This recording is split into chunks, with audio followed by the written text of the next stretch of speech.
Assalamualaikum warahmatullahi wabarakatuh. Alhamdulillah. Wassalatu wassalamu ala Rasulillah Muhammad ibn Abdillah wa ala alihi wa sahbihi wa man wala. Subhanaka la ilma lana illa ma 'allamtana innaka antal alimul hakim. Rabbi shrah li sadri wa yassir li amri wahlul 'uqdatan min lisani yafqahu qawli, amma ba'du. Alhamdulillah, hari ini kita akan melanjutkan kembali kajian kita di surat Al-Mulk, dan insya Allah akan jadi kajian yang terakhir. Artinya kita akan bahas sampai dengan selesai ayatnya ya. Kemarin kajian kita sampai dengan di ayat nomor 22, 23. Ayat 23 terakhir kemarin, kita akan membahas sisanya, yaitu 7 ayat yang sisanya. Mudah-mudahan Allah SWT karuniakan ilmu yang manfaat. Kita menjadi orang-orang yang dekat dengan Al-Quran. Dan Al-Quran menjadi imaman, wa nuran, wa hudan, wa rahmah. InsyaAllah Al-Quran jadi imam kita, jadi cahaya bagi kita, jadi pemandu kita, dan jadi sebab turunnya rahmat Allah SWT kepada kita sekalian insyaAllah, jadi sebab hidayah bagi kita sekalian insyaAllah. Amin ya rabbal alamin. 30 ayat kata Nabi Muhammad, hiya syafiyah hiyal munjiyah min adzabil qabr.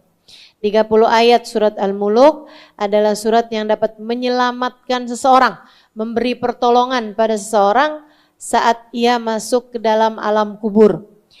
Mana Nabi sallallahu alaihi wasallam illa ba'da an yaqra surat Tabarakal Mulk. Nabi Muhammad tidak akan pernah tidur di waktu malam melainkan sesudah beliau membaca surat Tabarakal Mulk. Dalam hadis yang lain Nabi Muhammad menyampaikan, awaddu law annaha fi qalbi kulli mu'min. Aku berharap surat ini, surat Tabarakal Mulk, ada di hati semua umatku yang beriman. Kita semuanya diharapkan oleh Nabi kita Muhammad sallallahu alaihi wasallam untuk menghafal surat Tabarakal Mulk, sehingga surat ini dapat menjadi pemberi syafaat bagi kita ketika kita masuk ke dalam alam kubur kita. Salah satu dari bekalan besar kita untuk masuk dalam kubur kita nanti, yaitu kita menghafal sekaligus membaca surat Tabarakal Mulk tersebut setiap kali sebelum tidur kita atau di waktu malam kita. Insya Allah mudah-mudahan Allah kasih hidayahnya terus buat kita untuk enggak tidur kecuali sesudah membaca surat Tabarakal Mulk. Sampai-sampai gurunya guru saya, yaitu Al-Habib Muhammad bin Abdul Al-Haddar, gurunya Habibana Umar bin Hafid, beliau mengatakan majnun manam walam yaqra surat Tabarak. Gila orang yang berani-berani tidur sebelum membaca surat Tabarak. InsyaAllah semuanya waras semua insyaAllah. Semuanya gak ada yang gila insyaAllah. Tiap malam sebelum tidur jangan lupa buat baca surat Tabarak. Ustazah, malam tuh kapan? Malam itu ba'da maghrib. Kalau bisa bacanya ba'da isya. Ya, lebih bagus kalau bacanya ba'da isya, tapi andai pun kamu sudah membacanya ba'da maghrib, maka itu sudah mencukupi dari bacaanmu di waktu malam.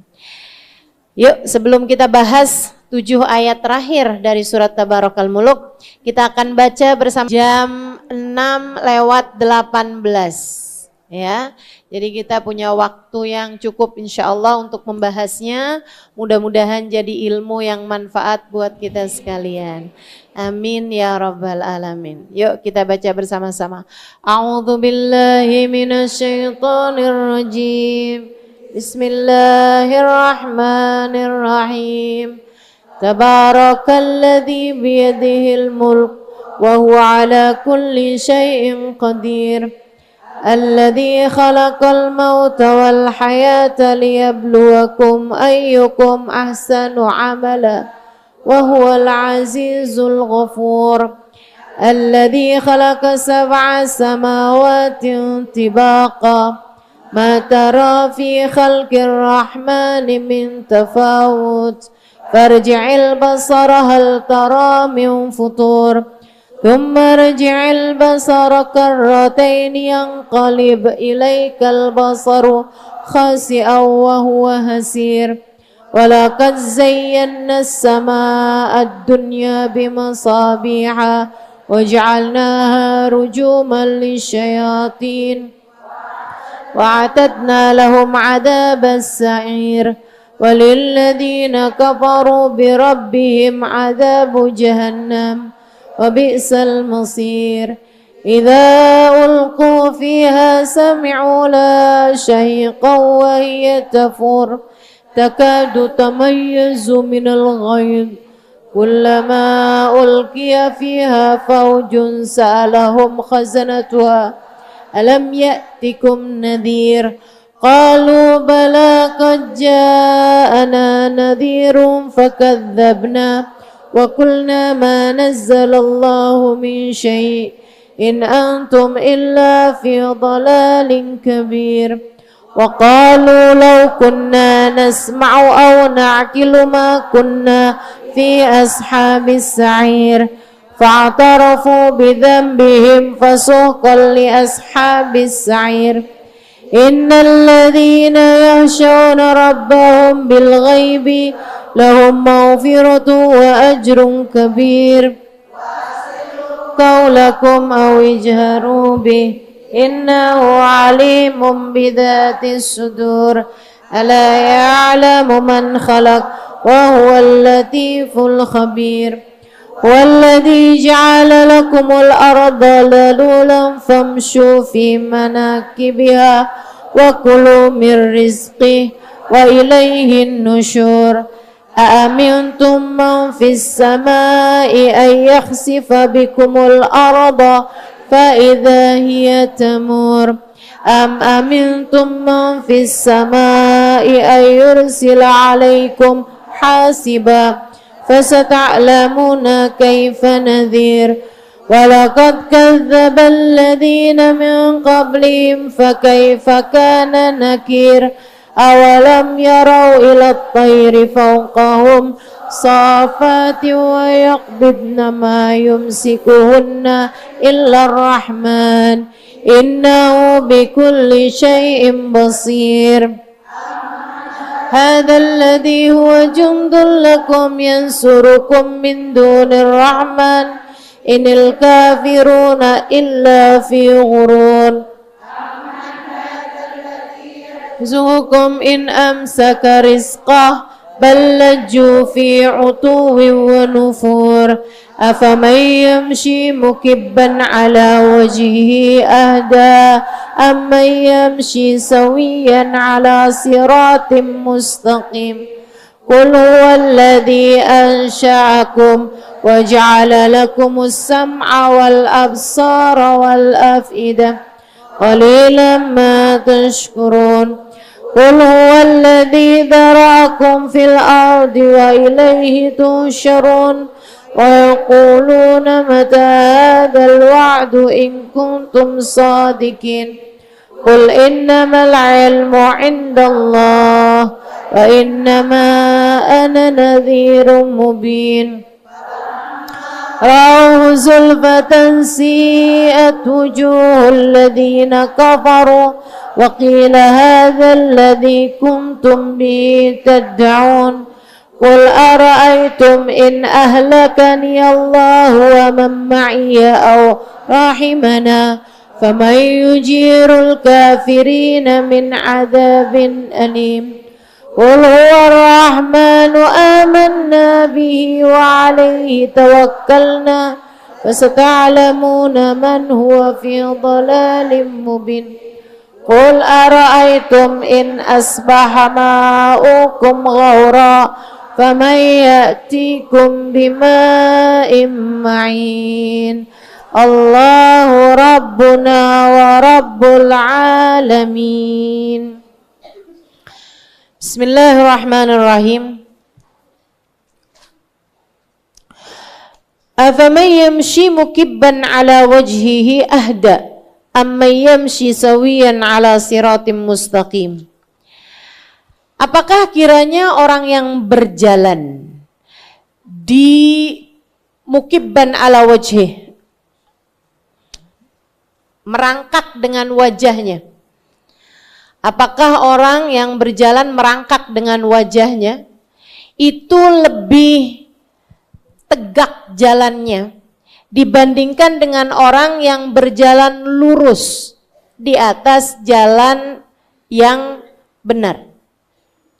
Ya udah pasti orang jalan pakai muka sama jalan pakai kaki. Ya udah pasti yang benar adalah orang yang jalan pakai kaki.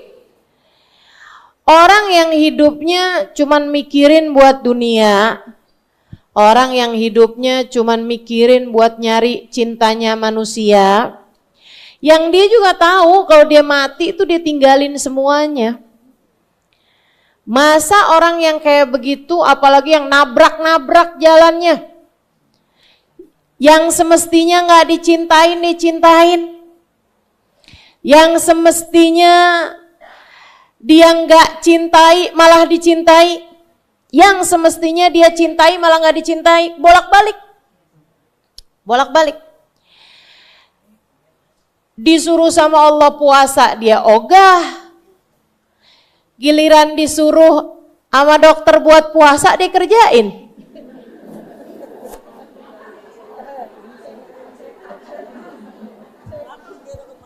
Betul gak? Masya Allah. Yang jalannya nabrak-nabrak nih, ampe duit orang dia makan, harta warisan buat saudaranya dia kuasain, duit nemu di saku baju suami,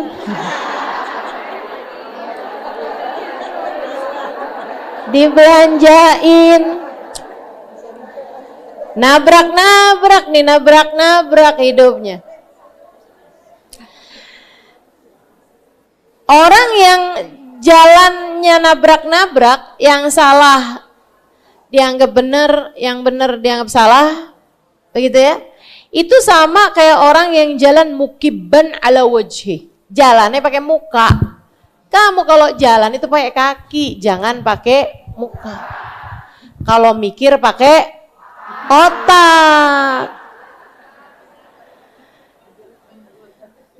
Jangan pakai kaki, begitu kan? Semua ada fungsinya masing-masing, semua ada tugasnya masing-masing. Kalau jalan pakai kaki, kata Allah, biar kamu nggak nabrak-nabrak. Mikir pakai otak, lihat pakai, dengar pakai, punya rasa pakai hati. Jangan punya rasanya pakai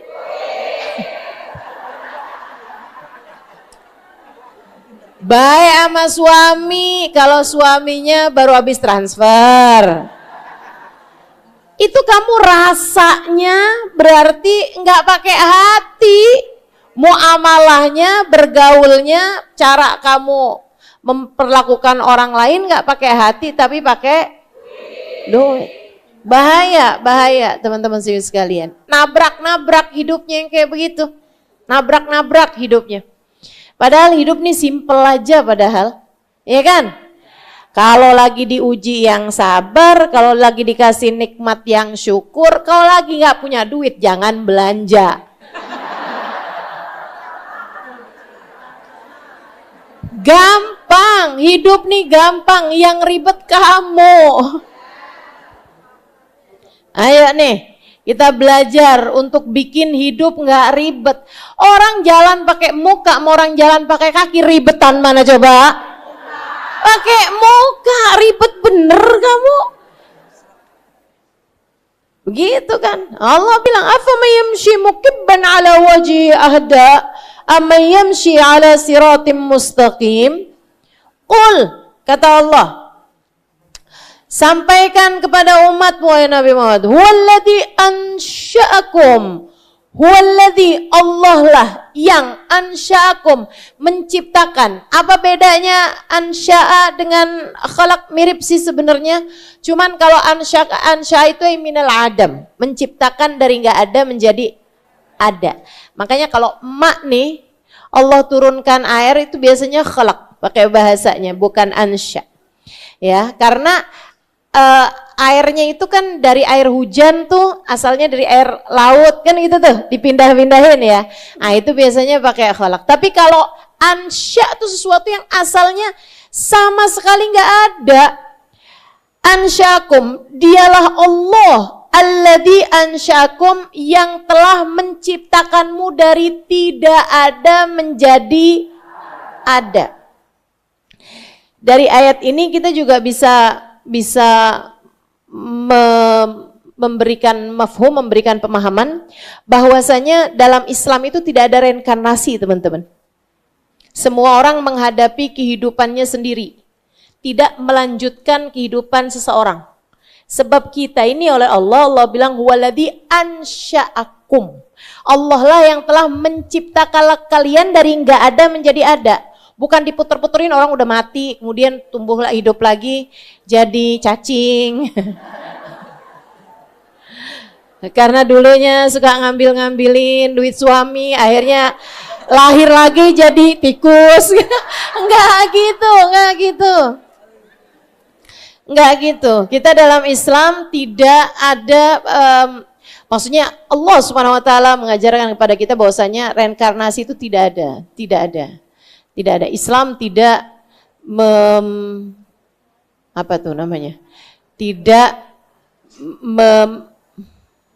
nggak ada konsep reinkarnasi dalam Islam, begitu ya?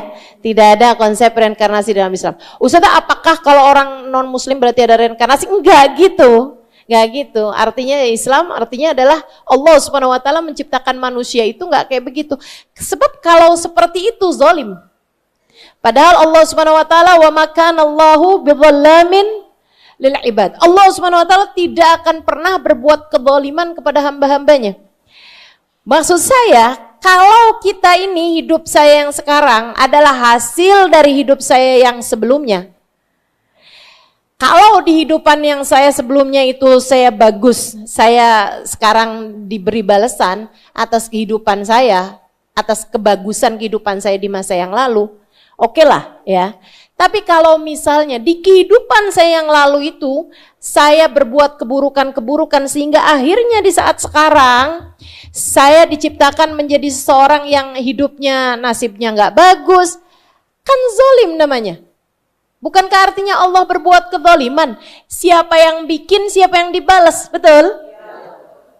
Betul nggak? Kalau misalnya nih, kamu nih ada seseorang lah ya, hidupnya miskin, susah, sekalinya punya suami,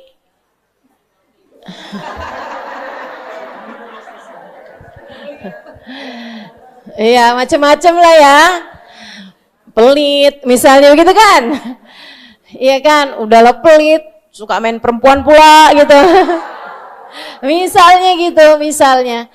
Terus kemudian dia nanya gitu kan, kenapa ya hidup saya kok nasib saya nggak bagus? Ya itu karena kamu di masa lalu. Lah, saya kan nggak pernah jalanin hidup di masa lalu.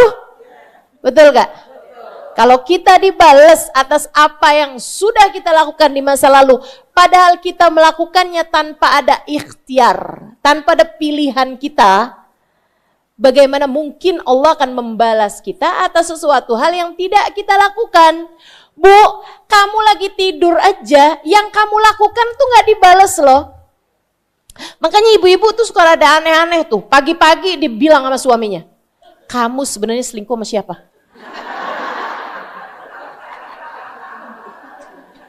Tunggu dulu. Kok kamu bisa kayak begitu nuduh saya gitu? Iya tadi malam saya ngimpi. Itu yang dilakukan di waktu mimpi, nggak ada urusan apa-apa sama di alam nyata, teman-teman. Nggak bisa kayak begitu. Ada orang nanya sama saya, Ustazah, saya tadi malam ngimpi Ustazah. Terus, saya tadi malam Ustazah ngajarin saya satu bacaan, tapi saya lupa.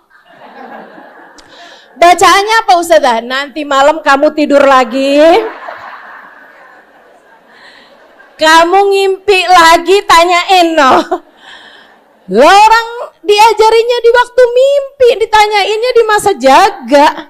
Ya mana saya tahu. Ya Allah. Jadi teman-teman saudariku sekalian saya muliakan, di dalam mimpi aja kita nggak dihisap. Bahkan kamu kalau ngigau tuh nggak ada hisapnya. Misalnya kamu ngigau, terus kamu tendang-tendangin suami, ngigau ya, ngigau.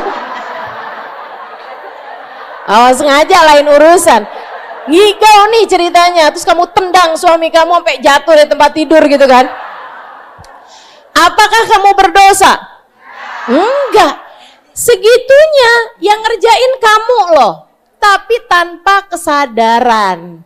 Apatah lagi kalau misalnya ternyata di masa lalu gitu kan, Allah menciptakan kita menjadi seseorang, kemudian kita berbuat baik atau berbuat jahat di masa itu, kemudian kita dibales sekarang di masa ini, itu nggak begitu konsepnya. Nggak gitu. Huwaladzi ansya'akum, Allah lah. Qul huwaladzi ansya'akum. Allah lah yang menciptakan kalian, ansya'akum, dari sejak awal. Maksudnya dari asalnya nggak ada menjadi ada. Gitu ya. Halimali terus ya udah ini gitu. Jangan kemudian nyari sejarah. Dulunya siapa nih Ustaz Halimali terus? Lah dulunya siapa ya? Saya Halimali terus, Bu, anaknya Pak Haji Usman. Udah gak usah nanya asalnya dia siapa gitu kan. Nggak ada ceritanya, ya udah Allah yang menciptakan saya dari sejak awal. Bukan berarti saya asalnya siapa kemudian jadi siapa di masa sekarang gitu, nggak ada. Ansya'akum, menciptakan dari tidak ada menjadi. Wa ja'ala lakumus sam'a wal absara wal af'idah. Allah lah yang telah menciptakan untuk kalian, ja'ala, menjadikan, lakum, untuk kalian, as-sam'a. As-sama', pendengaran, wal absar, penglihatan, wal afidah, dan hati. Hati, sanubari, nurani. Nah ini ya, hati, perasaan. Teman-teman sekalian saya muliakan, selalu saja ayat-ayat ketika menceritakan antara penglihatan dengan pendengaran, selalu saja Allah awali dengan pendengaran daripada penglihatan. Sebagai sebuah isyarat bahwasanya dari kelima panca indera yang Allah Subhanahu wa taala ciptakan, yang pertama kali Allah bukakan sekaligus yang terakhir Allah tutup dari seorang manusia adalah pendengarannya. Jadi Allah tuh selalu sam'a tuh duluan daripada basar atau absar, ya. Itu selalu aja matanya belakangan, tapi yang pendengaran tuh duluan. Bu, itu udah Allah sampaikan dalam firman-firmannya. Mau manusia ngerti atau belum ngerti, mau udah ada mikroskop belum ada, mau udah ada sekarang ini namanya ronsen, ya kan ya, USG, bayi dalam kandungan tuh diapain tuh? Di USG, ibu-ibu saudaraku sekalian, sekarang sampai bisa udah 4 dimensi. Bu, 4 dimensi. Jadi ini ya, masih dia dalam kandungan 6 bulan, itu udah kelihatan loh mirip siapa. Beneran, saya aja baru tahu. Itu ternyata udah kelihatan mirip sama siapa. Udah kelihatan hidungnya mancung apa nggak mancung. Dia masih 6 bulan di dalam kandungan ibunya udah kelihatan. Dan biasanya Bu, semakin dimensinya semakin tinggi, harganya semakin mahal. Kalau yang mau murah ada 2 dimensi.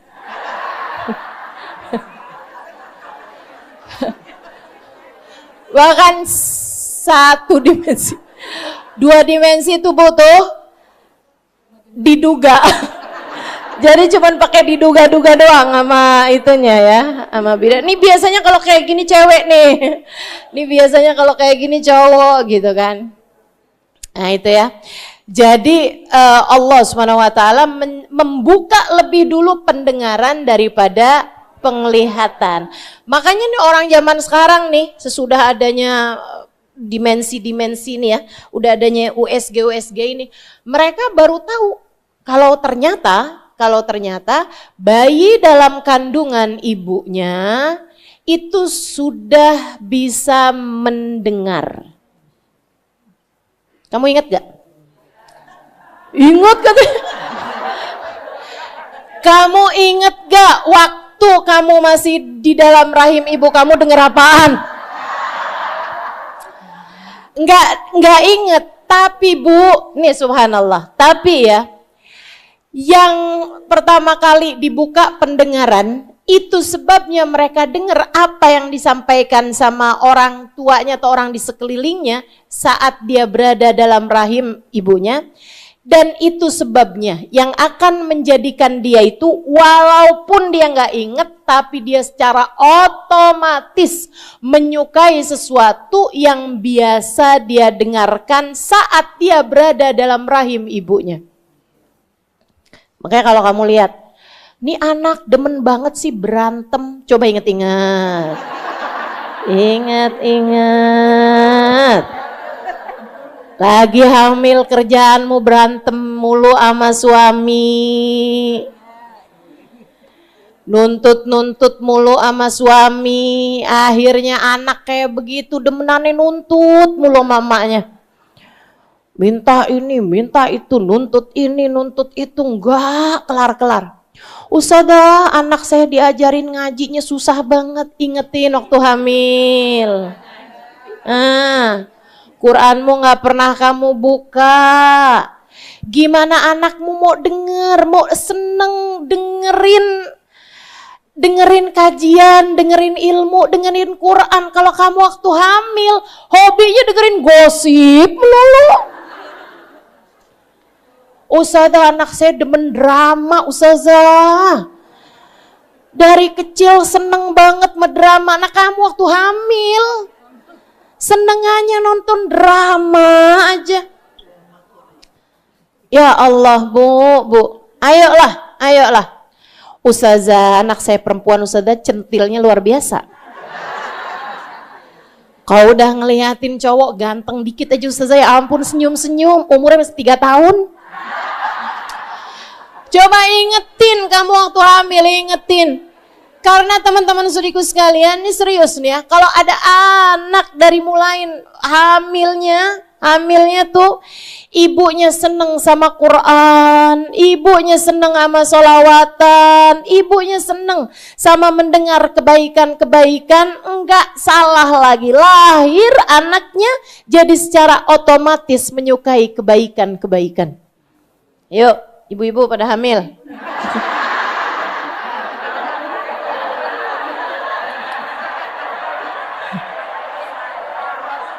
Ajakannya hamil. Iya. Ini saya serius. Sekarang saya mau serius nih. Emang dari tadi nggak serius juga sih ya. Teman-teman sekalian saya muliakan, ada hal ini diceritakan sama guru saya, salah satu guru saya, Zaidul Habib Ali Al-Jufri. Habib Ali cerita, ada suami istri bawa anaknya ke psikolog. Dia bilang anak kami punya kecenderungan untuk mengakhiri hidupnya. Seneng menyiksa diri gitu. Dan anak saya ini punya kebencian terhadap kami orang tuanya. Padahal kami sayangnya sama dia luar biasa. Saya sayangnya sama anak saya luar biasa. Bapaknya juga sayangnya sama dia luar biasa. Tapi anak kami memiliki kecenderungan untuk itu. Akhirnya anaknya apa tuh namanya? Bukan ruqyah. Ibu-ibu agak ini banget ya ruqyah ya. Apa sih namanya?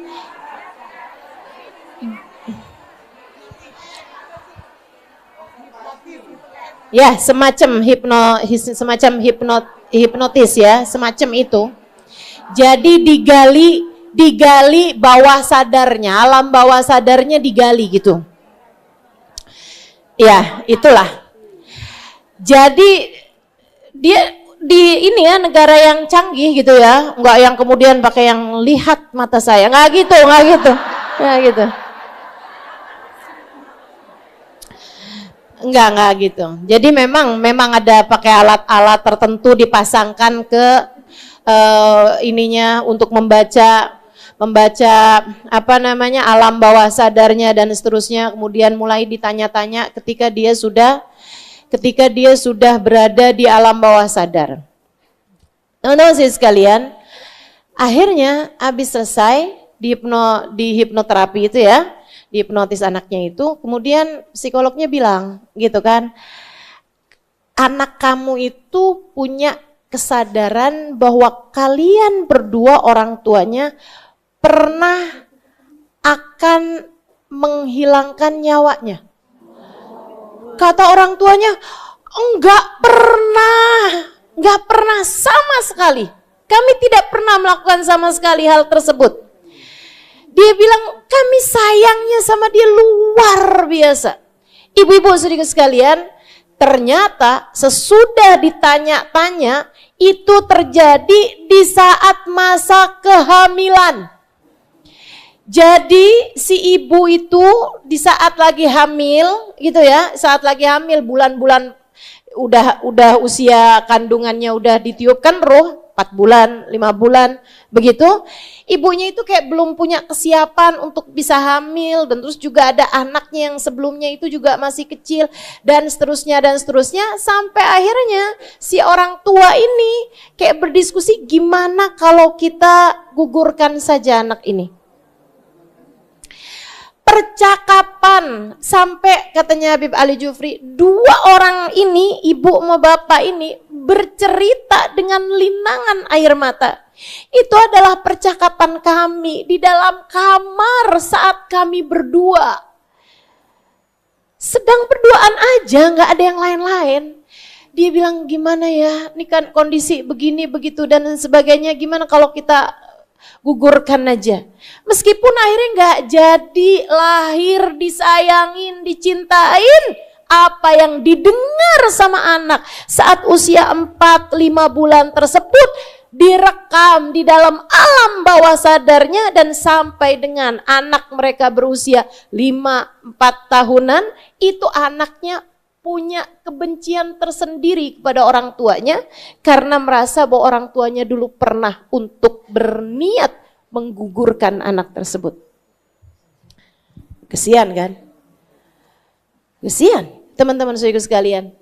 Ini masih bayi aja kayak gitu. Gimana kamu udah gede-gedean anaknya, kemudian ngata-ngatain anaknya, ngomongin anaknya di hadapan teman-temannya, ngeledek anaknya, dipanggil dengan panggilan-panggilan yang dia benci, mentang-mentang badannya ukurannya XXL, kamu panggil dia ndut, gembrot, gemoy. Kamu pikir itu lucu, teman-teman saudara sekalian? Anak kamu nganggapnya nggak lucu, apaan sih mama? Dan kamu pikir anak saya kok buat lucu-lucuan aja, nggak lucu bu, saya bilang nggak lucu. Ada apaan kayak gitu? Kamu pikir anak kamu nggak punya perasaan apa?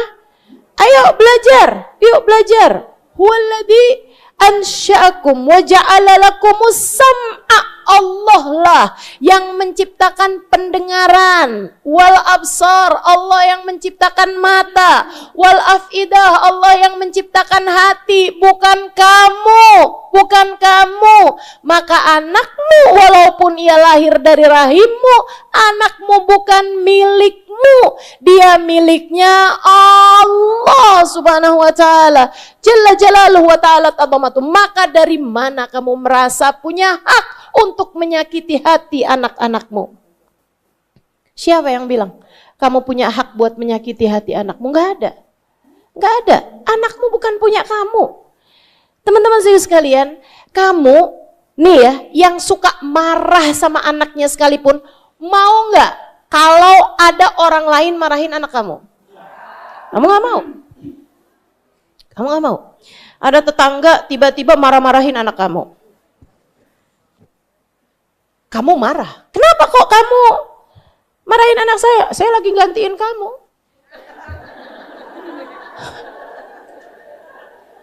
Saya lagi jadi wakil kamu mestinya terima kasih sama saya. Saya liatin kamu suka banget marahin anak kamu, biar kamu gak capek, saya bantuin dah. Senang?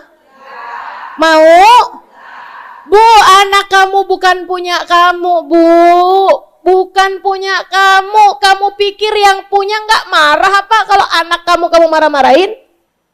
Anakmu punyanya Allah. Anakmu punyanya Allah. Kamu marah-marahin dia, apalagi kalau kamu pukul dia, apalagi kamu panggil dia dengan nama-nama binatang. Kamu pikir yang punya gak marah apa sama kamu? Marah. Demi Allah marah. Demi Allah marah. Yang punya marah. Makanya nih buat ibu-ibu yang suka ngomel sama anaknya. Ya, buat ibu-ibu yang hobinya marah-marah mulu, sama anaknya dimarahin, sama suaminya dimarah-marah, sama semua orang di sekelilingnya marah-marah. Bu, kamu ngerasain ustazah, kok rezeki saya susah banget ya ustazah. Nggak salah. Nggak salah rezekimu seret. Nggak salah hidupmu susah. Kerjaanmu tuh kayak gitu mulu. Marah-marah pulu. Yang punya kehidupan nggak seneng sama kamu. Nggak respect sama kamu. Sehingga akhirnya kehidupanmu dibuat sulit. Karena kamu bikin sulit kehidupan orang lain. Jelas? Ayo nih yang suka marah-marah tobat. Tobat. Ini saya kalau ngomongin kayak gini lama-lama saya marah-marah nih. Katanya nggak boleh marah-marah. Wa ja'ala lakumus sam'a wal absara wal af'ida. Jadi pendengaran duluan diciptakan sama Allah Subhanahu wa taala daripada penglihatan. Wal af'ida, daripada hati dan perasaan juga. Teman-teman sekalian saya muliakan, itu sebabnya anak kalau lahir enggak diperlihatkan. Kewajiban orang tua kepada anak ketika anak baru lahir bukan diperlihatkan sesuatu, akan tetapi diperdengarkan kepadanya. Karena memang sam'a duluan daripada absar. Sehingga sekalian begitu anak lahir langsung kan bapaknya adzanin. Bukan yang kemudian lihat ini bapak. Betul kan? Enggak yang kemudian mamanya bilang, nah ini mama. Enggak ada. Begitu lahir langsung Allahu Akbar, Allahu Akbar. Nah, begitu bukan? Iya. Ini yang modelannya rada-rada enggak terarah hidupnya waktu azan, waktu lahir enggak diadanin kayaknya nih. Masya Allah. Jadi teman-teman sekalian, waktu lahir tuh diadzanin, ya. Ustazah katanya itu nggak ada hadisnya Ustazah. Oh, siapa bilang? Memang ngaji itu makanya emang perlu guru tuh gitu teman-teman. Biar, ya.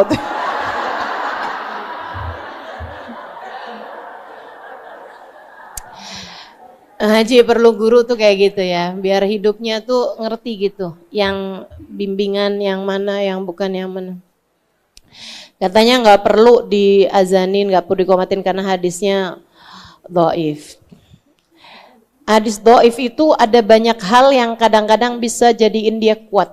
Salah satunya adalah amalan yang dilakukan oleh para sahabat. Jadi hadisnya diriwayatkan bahwasanya Nabi Muhammad dikabarin telah lahir Sayyidina Husain.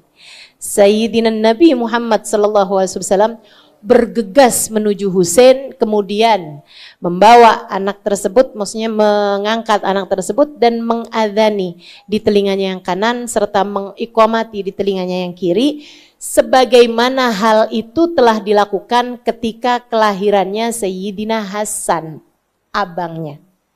Dan artinya bahwa Nabi Muhammad saat Hasan lahir begitu juga, saat Husain lahir begitu juga. Sehingga sekalian saya muliakan, dan itu diamalkan ketika lahir anak-anak yang lain oleh Sayyidina Ali. Mas Sayyidina Ali punya Ustazah anak yang lain yang selain daripada Sayyidah Fatimah? Punya. ada nama anak beliau dari perempuan Bani Hanafiyah, yaitu Sayyidina Muhammad ibn al-Hanafiyah. Saudara sekalian, dikasih nama Muhammad. Anaknya lahir sesudah wafatnya baginda Nabi Muhammad sallallahu alaihi wasallam. Sayyidah Fatimah menikah. Memang semasa hidupnya Sayyidah Fatimah, Sayyidina Ali tidak menikah dengan perempuan manapun. Tapi sesudah wafatnya Sayyidah Fatimah Zahra, Sayyidina Ali menikah dengan beberapa orang perempuan. Ada salah satunya adalah perempuan dari kabilah Bani Hanifah, sehingga perempuan tersebut, sehingga anaknya ketika lahir Muhammad bin Ali sebenarnya kan, Muhammad bin Ali. Muhammad bin Ali juga Muhammad bintal Hanafiyah gitu ya, perempuan dari kabilah Bani Hanifah. Tapi karena dia adab kepada cucu-cucunya Nabi Muhammad sallallahu alaihi wasallam. Sebab dia walaupun putranya Sayyidina Ali kan bukan cucunya Nabi. Karena kan yang anaknya Nabi kan Sayyidah Fatimah. Jadi kan anak dari Sayyidina Ali yang bukan dari Sayyidah Fatimah, walaupun dia lahir dari Sayyidina Ali bin Abi Thalib, tapi bukan cucu Nabi Muhammad sallallahu alaihi wasallam. Adabnya beliau menjadi ulama terkemuka, teman-teman. Saya ketika ziarah ke Mesir, berziarah juga ke makam beliau, Sayyidina Muhammad ibn al-Hanafiyah. Saudaraku sekalian, beliau karena adabnya kepada cucu-cucu Nabi Muhammad yang adalah saudara-saudara beliau seayah, bukan seibu, kan gitu ya. Beliau nggak mau dipanggil Muhammad bin Ali, nggak mau. Selalunya dipanggil dengan sebutan Muhammad ibn al-Hanafiyah untuk membedakan bahwa beliau bukan cucu Nabi Muhammad, sebab walaupun berasal atau walaupun ayahnya adalah Sayyidina Ali, tapi bukan dari Sayyidah Fatimah. Saudara sekalian yang saya muliakan, nah ini Nabi Muhammad SAW mengadani di telinga kanan dan mengqomati di telinga kiri kepada cucu beliau, selain daripada mentahnik. Ada yang tahu sunahan tahnik ketika bayi lahir? Tahu? Ada yang tahu? Ada yang belum tahu? Ah, kalau gitu yang tahu silakan cerita yang belum tahu. Jadi tahnik adalah memasukkan kurma, ya, memasukkan kurma ke mulut seseorang alim. Maksudnya orang alim memasukkan kurma ke mulut dia, mengunyahnya, kemudian mengeluarkan kurma tersebut yang sudah beliau kunyah, kemudian memasukkannya ke mulut anak yang baru dilahirkan tersebut. Li ajli tabarruk, dengan niat tabarrukan. Nah itu di masa hidupnya Nabi Muhammad melakukan itu kepada cucu-cucunya. Yang ketika Nabi Muhammad sudah wafat atau bahkan di masa hidupnya Nabi, para sahabat yang kemudian pergian kemana-mana pun ketika ada seseorang yang lahir melakukan hal yang sama. Dan ini adalah sunahan sampai dengan di zaman sekarang ini.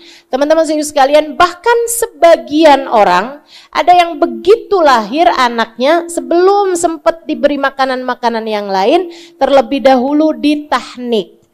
Tapi hal ini tentu saja sunnah bagus kalau itu memungkinkan. Tapi kalau nggak memungkinkan, nih orang alimnya jaraknya di Jakarta ke Bandung. Anak udah kelaparan nih, nggak dikasih air susu ibunya, malah nungguin orang alimnya mau datang, mana pakai terlambat segala pesawatnya. Nggak gitu ya, ya diberi minum dulu, nanti kalau ada orang soleh datang, orang alim datang, ulama datang, apalagi kalau dia hafal Quran, dia hafal ribuan hadisnya Nabi dan seterusnya, itu ditahnik oleh orang tersebut sehingga makanan pertama yang masuk ke dalam perutnya adalah sesuatu yang sudah bercampur dengan ludahnya orang soleh. Jangan asal orang. Jangan asal minta ditahnik sama orang, ya, mentang-mentang ganteng nih ceritanya. Kemudian minta ditahnik sama dia biar ganteng juga gitu. Nggak gitu, konsepnya nggak gitu teman-teman. Konsepnya adalah bahwa agar dia mendapatkan berkah dari sesuatu yang sudah bersambung dengan ludahnya orang-orang soleh. Gitu kan ya, entah dia hafil Quran, ulama lah ya, ulama yang memang mengerti hal tersebut. Nah, kalau udah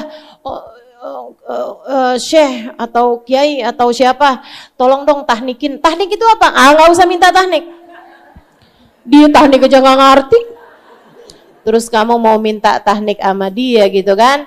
Nah, jangan begitu ya. Jadi memang yang memang sudah mengerti ilmunya dan memang sudah mendapatkan kayak semacam ijazah tahnik dari orang-orang yang sebelumnya. Karena memang itu dilakukan Nabi Muhammad, kemudian kepada generasi demi generasi, generasi demi generasi, sampai ke zaman kita yang sekarang ini. Qul huwallazi ansyakum wa ja'ala lakumus sam'a wal absara wal af'idah. Jadi anak lahir itu matanya seringkali belum lihat, Bu. Belum lihat tuh. Tungguin, nggak apa-apa gitu kan. Ini anak saya kenapa ya? Kok dia nggak mau ngeliatin saya? Bukan nggak mau ngeliatin, dia emang belum lihat aja. Belum lihat. Tungguin, ntar berapa hari dia baru bisa lihat tuh. Katanya yang pertama kali dilihat adalah ibunya, gitu ya. Dia baru bisa lihat ibunya. Nah ini saya ketika lahir, ada anak dari orang-orang yang saya dekat sama dia, saya bilang dari sejak bayi tuh, coba usahakan, kamu belum tentu bisa memberikan banyak hal kepada anak-anakmu, tapi usahakan setiap kali dia lihat kamu lagi senyum sama dia. Nah itu bawa khair sangat banyak teman-teman. Karena bagaimanapun anak tuh ketika lahir, apa rasa pertama kali yang hadir dalam dirinya adalah rasa takut. Makanya kenapa nangis. Kenapa nangis tuh dia punya ketakutan. Terutamanya adalah ketika ada namanya Ummu Sibyan. Ummu Sibyan itu adalah, kenal sama Ummu Sibyan? Kenalnya medasi mulu. Allahu Akbar. Jin yang lain gak kenal, setan yang lain gak kenal, kenalnya medasim aja. Ada namanya Ummu Sibyan. Disebutkan dalam hadis Nabi kita Muhammad sallallahu alaihi wasallam. Kata Nabi Muhammad, "Ma min maulud." Enggaklah seorang anak lahir kecuali dia akan menangis karena dia takut sama Ummu Sibyan. Illa Maryam, kecuali Sayyidah Maryam. Sayyidah Maryam ketika lahir nggak nangis waktu lahir. Kenapa? Karena ibunya sebelum lahir, tahu ibunya Maryam? Mama Maryam katanya. Kelakuan. Sayyidah Maryam ibunya namanya Hanna. Tahu bapaknya namanya? Apa tuh? Abi Maryam? Enggak. Ya, Imran. Ali Imran adalah keluarganya Imran, keluarganya Nabi Allah Imran. Nabi tapi bukan Rasul ya. Beliau punya istri namanya Hanna. Teman-teman sekalian, Hanna ini menikah dengan Sayyidina Imran, lama gak punya anak. Di surat kedua dalam Al-Quran itu loh, Ali Imran, makanya itu alnya gak boleh digabung. Ya, bukan yang Al-Imran sama dengan At-Taubah, sama dengan Al-Fatihah, itu enggak. Alnya itu dipisah. Oh kenapa nih Ustaz itu dipisah? Apa waktu itu bolpennya habis bagaimana nih? Enggak. Ini enggak tentang penanya habis ya, tapi tentang artinya beda. Kalau al yang lain itu kayak al-ma'rifat namanya. Penanda de kalau dalam bahasa Inggris ya. Nah itu. Nah kalau dalam, repot kan ibu-ibu ngajarin bahasa Arab. Udahlah ya, pokoknya gitulah ya. Al-ma'rifat gitu kan. Kayak mau menunjukkan sesuatu yang tertentu gitu. Nah itu kalau al-al yang lain, begitu kan. Tapi kalau kemudian al-imran itu bukan al-ma'rifat begitu, akan tetapi al yang punya arti keluarga. Wa ala alihi, kan alnya artinya keluarga tuh. Ya. Jadi al-imran artinya adalah keluarganya Imran. Yang dimaksudkan di situ adalah ibundanya atau istrinya yang bernama Hanna dan juga anak perempuannya yang bernama Sayyidah Maryam alaihi ridwanullah. Nah, ketika Sayyidah Maryam itu lahir, ibunya nih Bu, emang itu perempuan yang sangat menginspirasi sekali ya. Katanya Allah SWT di dalam surat Ali Imran ayat 35 ke belakang. Saya akan bacakan. A'udzubillahi minasyaitonirrajim. Falamma ahassa bukan. Idh qalat imratu Imran, a'udzu billahi minasyaitonir rajim. Idh qalat imratu Imran, Rabbi inni nadartu laka ma fi batni muharraran fataqabbal minni innaka antas samiul. Falamma wada'atha qalat rabbi inni wada'tuha untha wallahu a'lamu ma wada'at wa laysa dzakaru kal untha wa inni sammaituha Maryam wa inni u'idzuha bika wa dzurriyyataha minasyaitonir rajim. Ketika dia melahirkan anaknya, jadi Ummu Maryam atau Hanna, Sayyidah Hanna udah lama nikah nggak punya anak, sampai kemudian dia merasakan ada sesuatu yang berbeda di dalam di perutnya, rahimnya. Dia berhenti datang bulan. Taulah dia bahwa dia hamil. Ketika dia mulai merasa bahwa hamil, dia nazar, Rabbi inni nazartu laka ma fi batni muharraran fataqabbal minni. Ya Allah, aku nazar, aku berniat menjadikan apa yang ada dalam kandunganku ini, ya Allah, persembahanku untukmu. Terimalah ia dariku, ya Allah. Sungguhnya engkau adalah zat yang maha mendengar, lagi maha mengetahui. Falamma wada'atha, sampai ketika dia melahirkan anaknya. Qalat Rabbi ini wadu'atuha untha. Wah, ternyata anaknya lahir perempuan. Padahal udah dinazarin mau buat jadi penjaganya Masjidil Aqsa. Kalau perempuan kan ada mensnya. Kalau perempuan kan nggak bisa standby jadi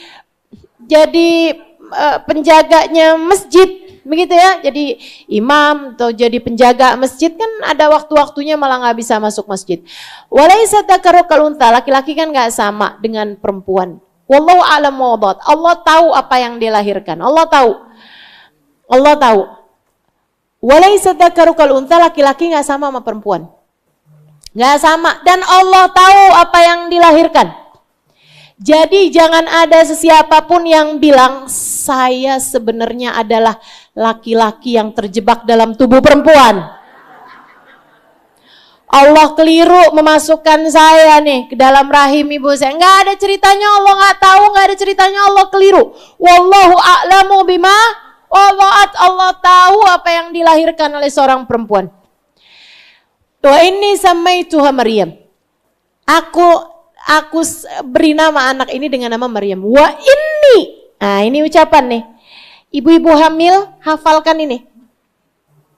Nenek-nenek yang punya anak hamil, hafalin ini. Biar nanti kasih tahu anaknya enak. Nah, nanti kalau lahiran baca ayat ini, nak. Diajarin mau ustazah. Ayat mana? Apa tuh ya? Ali Imran ayat 36. Ya. Tapi bukan dari awal, bukan dari falamma wada'atha qalat rabbi inni wadu'tuha untha, enggak usah. Ayatnya langsung yang di ayat yang ucapannya Sayyidah Hanna ketika lahirnya Sayyidah Maryam. Wa inni u'idzuha bika wa dzurriyyataha minasyaitonir rajim, dan aku lindungkan anakku ini denganmu, ya Allah. Aku mohon jaga anak saya ini, ya Allah. Aku jadikan kau sebagai pelindung bagi anak saya ini, ya Allah. Wa inni u'idzuha bika wa dzurriyyataha, dan anak-anak keturunannya, ya Allah. Minasyaitonir rajim, jauhkan dia dari godaan setan yang terkutuk. Katanya Nabi Muhammad sallallahu alaihi wasallam, anak tuh kalau lahir bakalan digangguin sama setan namanya Ummu Sibyan, kecuali lahirnya Maryam. Kecuali Sayyidah Maryam waktu lahir nggak digangguin sama si Ummu Sibyan. Siapa Ummu Sibyan? Setan yang suka godain anak-anak kecil. Ngapain tuh? Oh, ustazah itu wewe gombel bukan? Mungkin ya, sama orang kita disebutnya kayak begitu, tapi yang pasti setan ini memang suka. Memang kerjaannya adalah gangguin anak-anak kecil. Digangguinnya gimana? Bukan digangguin kayak yang laki orang cakep juga, tuh enggak gitu. Anak kecil, anak bayi ya, enggak digangguin urusan belanja di Shopee enak nih, enggak gitu. Digangguinnya adalah dengan ditakut-takutin. Ya, jadi setan Ummu Sibyan ini bikin takut sama anak itu sehingga anaknya nangis. Ngapain dia godain anak-anak sehingga anaknya jadi nangis tuh ngapain? Buat godain orang tuanya agar tidak khusyuk dalam beribadah. Makanya kamu liatin ada banyak anak-anak itu kalau ibunya nonton TV dia anteng, giliran ibunya baca Quran nangis. Ih, anak saya nih ya, kok dia begini? Nih anak saya beneran apa bukan? Bu, itu anakmu. Wah, ini anak saya nih digangguin, ini nih lagi kerasukan ini. Bukan, dia nggak lagi kayak begituan, enggak usah. Cuman kamu harus tahu aja, dia sedang ditakut-takutin sama setan namanya Ummu Sibyan. Kenapa setan nakut-nakutin kayak begituan? Buat godain orang tuanya. Biar dia tidak konsentrasi dalam beribadah. Itu, segitunya tuh, setan tuh emang profesional. Luar biasa, sampai anak-anak kita digangguin sama dia. Gitu ya. Nah itu teman-teman sekalian. Nah biar anak-anak kamu itu nggak banyak digangguin sama setan. Gimana Ustazah? Taruhin gunting ya Ustazah? Nggak usah. Ada tuh naruh gunting. Apa? Bangle apa tuh? Kapur? Oh iya. Iya. Enggak ya, bukan kayak gitu-gitu ya. Bukan dengan diletakkan barang-barang yang semacam itu, akan tetapi dibaca-bacain. Sering-sering diajakin zikir. Bu, anak akan seneng mendengarkan sesuatu, apalagi jika itu biasa dibaca sama ibunya, ataupun biasa disandingkan si bayi itu ketika ibunya bacaan. Ya, ibunya baca Quran. Saya ingat teman saya. Waktu saya tinggal di Tarim, itu kan memang saya banyak berkawan sama ibu-ibu muda yang kayak suami istri gitu datang, mereka tinggal ngontrak di rumah, suaminya belajar di Darul Mustafa, terus istrinya belajar di Darul Zahra. Nah, banyak di antara mereka yang memang belajarnya sama saya. Saya ini jadi ustadzahnya udah lama, Bu. Ustadzah sombong, enggak, saya menceritakan fakta. Biar kamu nggak ragu-ragu nih Ustadzah Halimah nih ya. Bener nggak sih yang disampaikan? Benar, tenang. Saya udah lama ngajar. Sikut sekalian saya muliakan. Satu hari ada teman saya namanya Aisyah. Dia dari Swedia, ya, dari Swedia. Dia datang, bukan dari Swedia datang ke Darul Zahra, bukan, maksudnya dia memang aslinya dari Swedia, tinggal lama di situ di Darul Zahra. Satu waktu dia datang sama saya, terus dia bilang, Ustazah, ta'allamtu syai', dia bilang. Hari ini saya belajar sesuatu, dia bilang gitu kan, dari anak saya. Anak saya hari ini ngajarin sama saya sesuatu. Saya bilang, anak kamu kan masih bayi. Dia bilang, iya Ustazah. Jadi dia itu rupanya dari mulai hamil, dia nanya sama Hubaba Nur, Hubaba, saya ini lagi hamil, apa bacaan yang harus saya baca setiap hari gitu. Hubaba bilang, udah amalin aja di Hulasatul Madad itu ya, kitab Hulasah yang kemarin saya bahas di Stora itu kan. Nah itu dia bilang, kamu amalkan aja. Lihat kan, tebel banget kan. Dia bilang, Hubaba saya ini belum terlalu lancar juga bacanya. Dia bilang, boleh nggak kasih saya apa gitu yang harus dibaca. Pokoknya kalau saya nggak keburu yang lain-lain itu aja dibaca. Hubaba lihat-lihat, tapi ini penting. Akhirnya lama-lama Hubaba bilang, jangan tinggal Khulasah sama surat Yasin kalau pagi. Jangan tinggal Wirdul Latif sama Yasin pagi hari. Pagi hari kamu harus baca Wirdul Latif, zikir pagi sore itu ya, Wirdul Latif sama surat Yasin. Dari mulai hamil tuh, dia baca itu setiap pagi. Akhirnya dia ngelahirin. Lahiran pun gitu juga, dibaca itu setiap pagi. Sampai ketika masa nifas dia nanya lagi sama Hubaba, Hubaba gimana Hubaba? Baca aja nggak apa-apa. Biniat dzikir kata Hubaba. Dengan niat dzikir itu memang boleh Yasin wa ma'adna. Yasin atau yang lebih kecil daripada Yasin, kalau udah biasa bacanya boleh kata Hubaba gitu kan. Bacalah dia nih. Dia bilang tadi pagi nih Ustazah, Dia bilang, saya itu lagi habis selesai baca Wirdul Latif, dia bilang terus mau baca Yasin. Tiba-tiba suami saya telepon. Suami saya bilang, saya nih lagi ada tamu orang dari negeri kita. Sekarang mau datang ke rumah, tolong siap-siapkan makanan gitu kan, siapkan jamuan. Jadi saya yang mau baca Yasin ini nggak jadi Ustazah, saya tutup nih Ustazah. Yasin saya itu, hulasah saya, dia bilang saya masak. Lagi tengah-tengah masak nih anak saya, biarin aja di situ, dia udah mulai merangkang tuh anaknya. Kayak hampiran 1 tahun gitu ya, udah bisa merangkak. Dia bilang tiba-tiba anak saya tuh tarik-tarik baju saya Ustazah, terus dia ngomong sesuatu. Nah kami nih di tradisi barat, itu kata pertama akan jadi masuk dalam biografi anak itu. Jadi kayak kalau kita tuh kan kalau ditanyakan cita-cita, padahal cita-cita ganti mulu ya kita ya. Nah itu waktu zaman dia bilang kalau di kami itu biasanya yang jadi pertanyaan itu adalah kata pertama.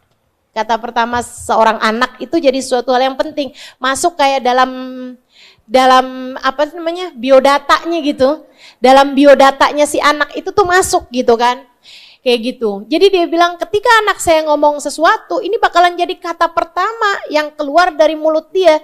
Jadi saya matiin kompornya, dia bilang kayak gitu. Saya serius langsung ambil HP, saya mau denger kata pertama dia itu apa. Dia bilang Ustaz tahu dia ngomong apa? Ditarik-tarik baju saya, dia bilang Yasin, Yasin. Yang dibacanya adalah Yasin. Kayak dia nagih ke mamahnya, mana mamah Yasin saya? Pagi ini kamu belum baca Yasin, mamah mana Yasinnya? Subhanallah. Ini kalau ibu-ibu nih kayaknya tarik-tarik anaknya bilang kul. Karena yang dibaca kulhu doang.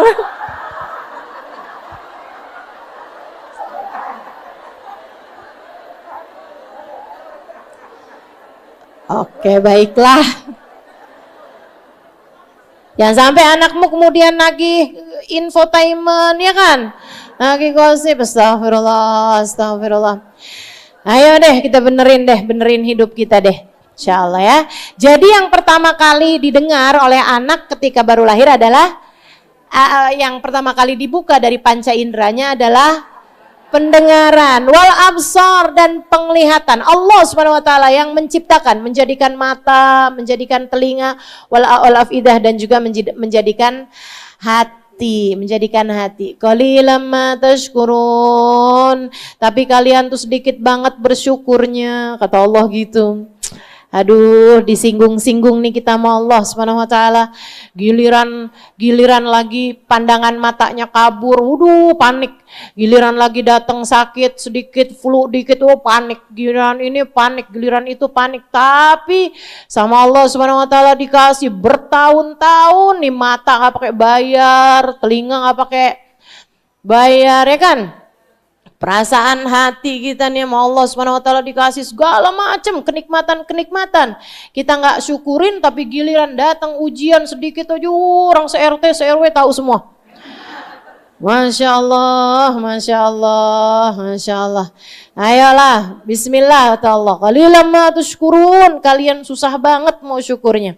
Qul huwallazi dara'akum fil ardi. Qul, katakan kepada umatmu wahai Nabi Muhammad. Huwallazi, katakan kepada segenap umat manusia. Huwallazi dara'akum fil ardi. Huwallazi, Allah lah, allazi dzat. Dara'akum, yang telah membiakkan kalian, kembangkan kalian. Dari kecil ke besar, dari sedikit ke jadi banyak, gitu kan. Saya yakin nih, 20 tahun yang lalu orang Tebet gak segini banyak. Tambah banyak, kan begitu ya. Nah, apalagi orang Indonesia begitu kan, tambah banyak. Ada sih sebagian negara yang malah kurang orang. Sampai saya pernah baca tuh, di Jepang ada sekolahan yang jadi tutup karena muridnya sisa 2. Pas buka pendaftaran yang masuk cuma 2 orang, akhirnya disuruh sekolah yang lain, sekolahannya tutup, teman-teman sekalian. Kurang orang, kenapa gitu? Nggak pada mau kawin, nggak pada mau punya anak, ribet gitu kan, ngurusin anak. Ah udahlah, nggak usah punya anak. Gitu tuh mereka tuh. Ya Allah, ya Allah. Karena nggak diajarin konsep pahala.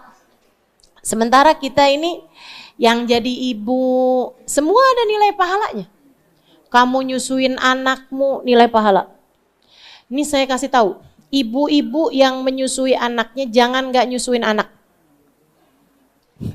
Ini gimana sih kata-katanya? Ibu-ibu yang pada punya anak jangan memutuskan untuk tidak menyusui anakmu. Kan ada tuh. Iya kan, takut badannya berubah, takut ini itu. Kecuali kalau memang Allah nggak kasih keluar, ya itu lain lagi. Ya itu sama aja kayak orang, bukannya mestinya punya banyak anak, kok Ustazah nggak punya anak? Nah, lain lagi tuh.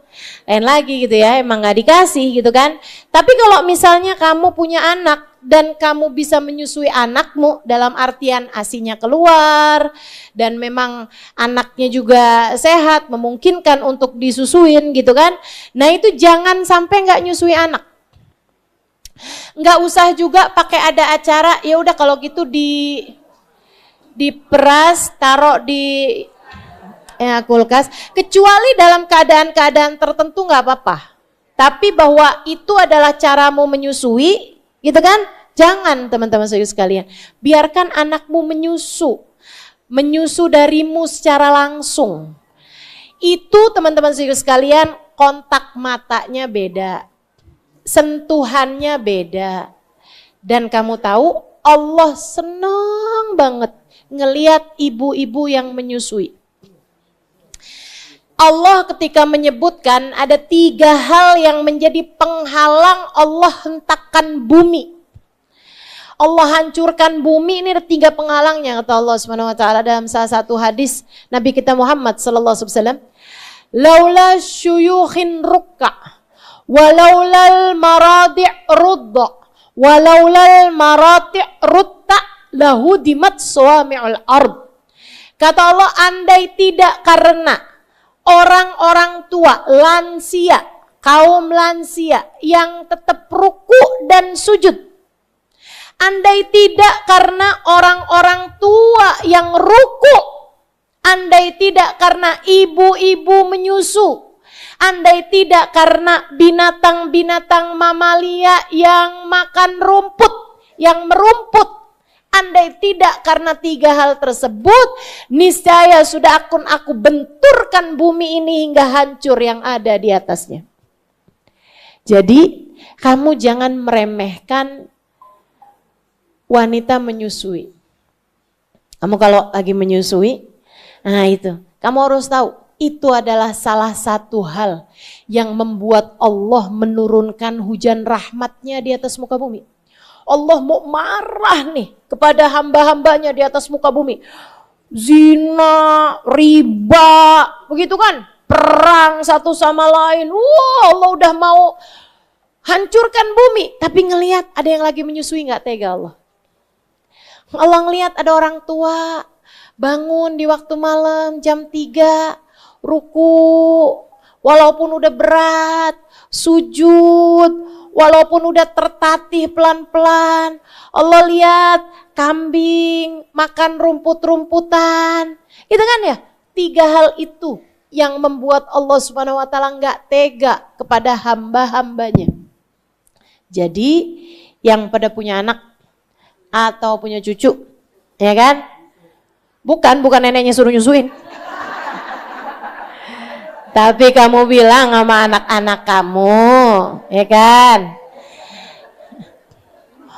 Repot mah kalau nyusuin mah, nanti begini mah begitu, bantuin Bu, bantuin. Jangan sampai kamu bilang, waktu lo kecil gue yang ngurusin. Nah, ayo nih, berasa nih. Giliran sekarang lo punya anak, gue juga yang mesti ngurusin. Enggak gitu ya, nenek-nenek yang pada ngaji. Atau gini, soalnya Ustazah kalau nggak gitu Ustazah, saya disuruh jagain cucu mulu nggak bisa ngaji. Apa-apa, ada nilai ibadahnya Bu, ada nilai ibadahnya, semuanya ada pahalanya. Kamu lagi ngasih makan anak kecil, dan lagi nyuapin anak-anak, lagi nyenengin hati mereka. Ya Allah Bu, Allah rahmat, Allah Rahman, Allah Rahim. Allah paling kesian sama orang-orang yang bisa kasih sayang sama orang lain.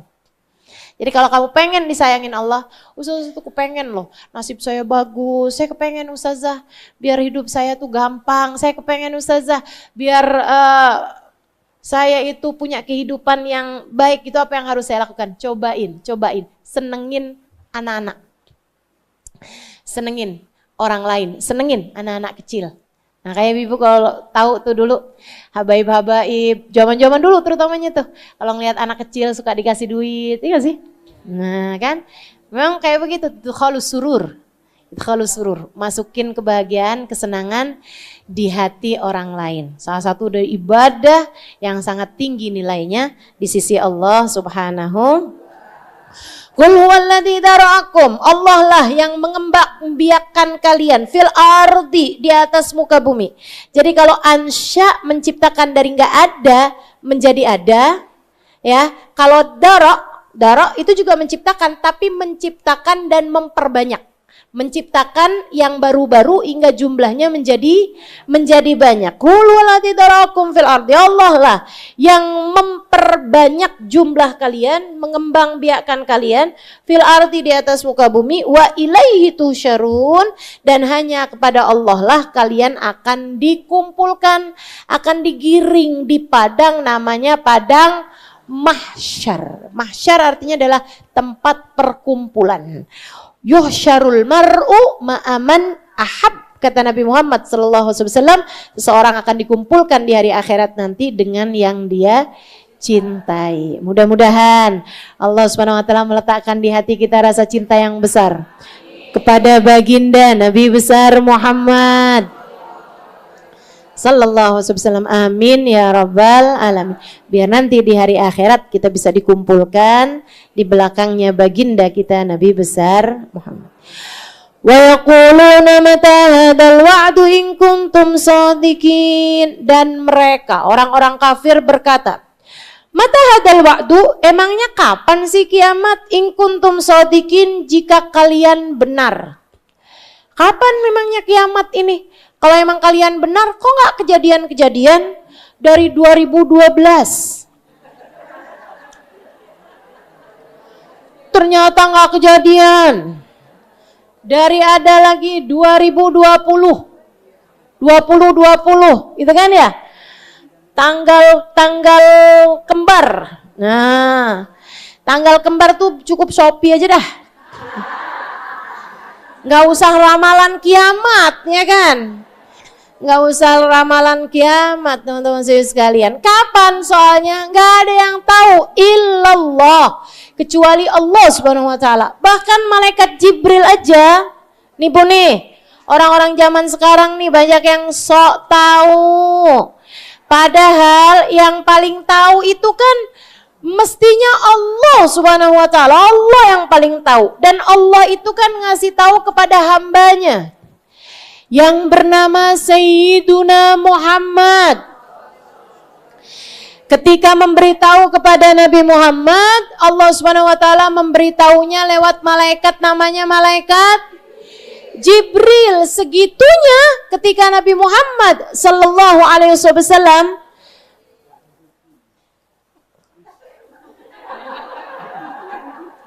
kenapa nih ada diskusi di belakang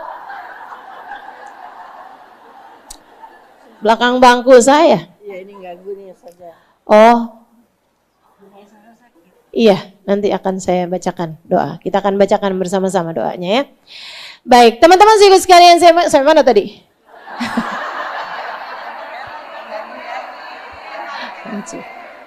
Malaikat Jibril. Hadisnya diriwayatkan dari Sayyidina Umar bin Al-Khattab, dimasukkan oleh Imam An-Nawawi di dalam Riyadhus Shalihin, disebutkan oleh beliau dalam hadis nomor 2 dari kitab Al-Arba'in An-Nawawiyah. Katanya Sayyidina Umar bin Khattab, kunna julusan ma'an Nabi sallallahu alaihi wasallam. Id aqbal alaina rajulun shadidu bayadi thiyab, shadidu sawadi sa'ar. Fajalasa amama Nabi sallallahu alaihi wasallam, wasnada yadahu ila rukbatih. Wa qala ya Muhammad.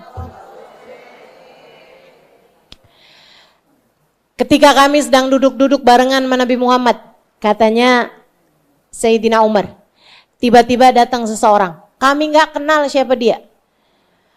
Tapi dia sangat hitam rambutnya, sangat putih bajunya. Ini aneh nih. Kenapa aneh? Kalau zaman sekarang nggak aneh. Tapi kalau zaman itu aneh. Karena kalau dekat, mereka pasti kenal. Kalau jauh, artinya musafir. Kalau musafir, asalnya rambutnya hitam nyampe ke situ udah abu-abu. Asalnya bajunya putih nyampe di situ udah berdebu, udah coklat. Makanya disebut Sayyidina Umar. Dia kemudian duduk di hadapan Nabi Muhammad, deket banget sampai lututnya ketemu sama lututnya Nabi. Orang kalau mau belajar, itu kan sama guru nggak boleh tuh kayak gitu. Mesti ada jaraknya. Mau belajar kan? Nggak boleh yang terlalu deket-deket begitu, sampai lututnya ketemuan gitu kan. Habis itu dia letakkan kedua tangannya di atas kedua pahanya Nabi Muhammad. Terus dia nanya, ya Muhammad. Sahabat heran banget, siapa dia nih manggilnya gitu amat. Nggak pakai Sayyidina Muhammad atau ya Rasulullah atau ya Nabi Allah. Dia manggil ya Muhammad. Itu udah main lirik-lirikannya, siapa dia nih orang. Kok kurang ajar begitu kan? Kalau dia nanya, masa sama gurunya dipanggil namanya doang? Habis itu dia nanya, akhbirni anil Islam, kasih tahu saya apa itu Islam. Oh, dia mau masuk Islam, pantesan belum Islam. Orang belum Islam kan dia belum ngerti adab. Ya kan? Nah, dijawab tuh, sama Nabi dijawab, al-Islamu, anta syahadu an la ilaha illallah, tuqimus shalah, tu'ti zakah, tasum Ramadan, tahujjul bait, in istata'ta ilaihi sabila. Udah kasih tahu nih rukun-rukunnya Islam. Dia bilang, sadaqta ya Muhammad. Kamu benar Muhammad. Tambah aneh lagi sahabat. Oh, dia udah tahu tuh. Kenapa pakai nanya? Ngetes. Habis itu dia nanya lagi. Akhbirni anil iman. Kasih tahu saya tentang iman.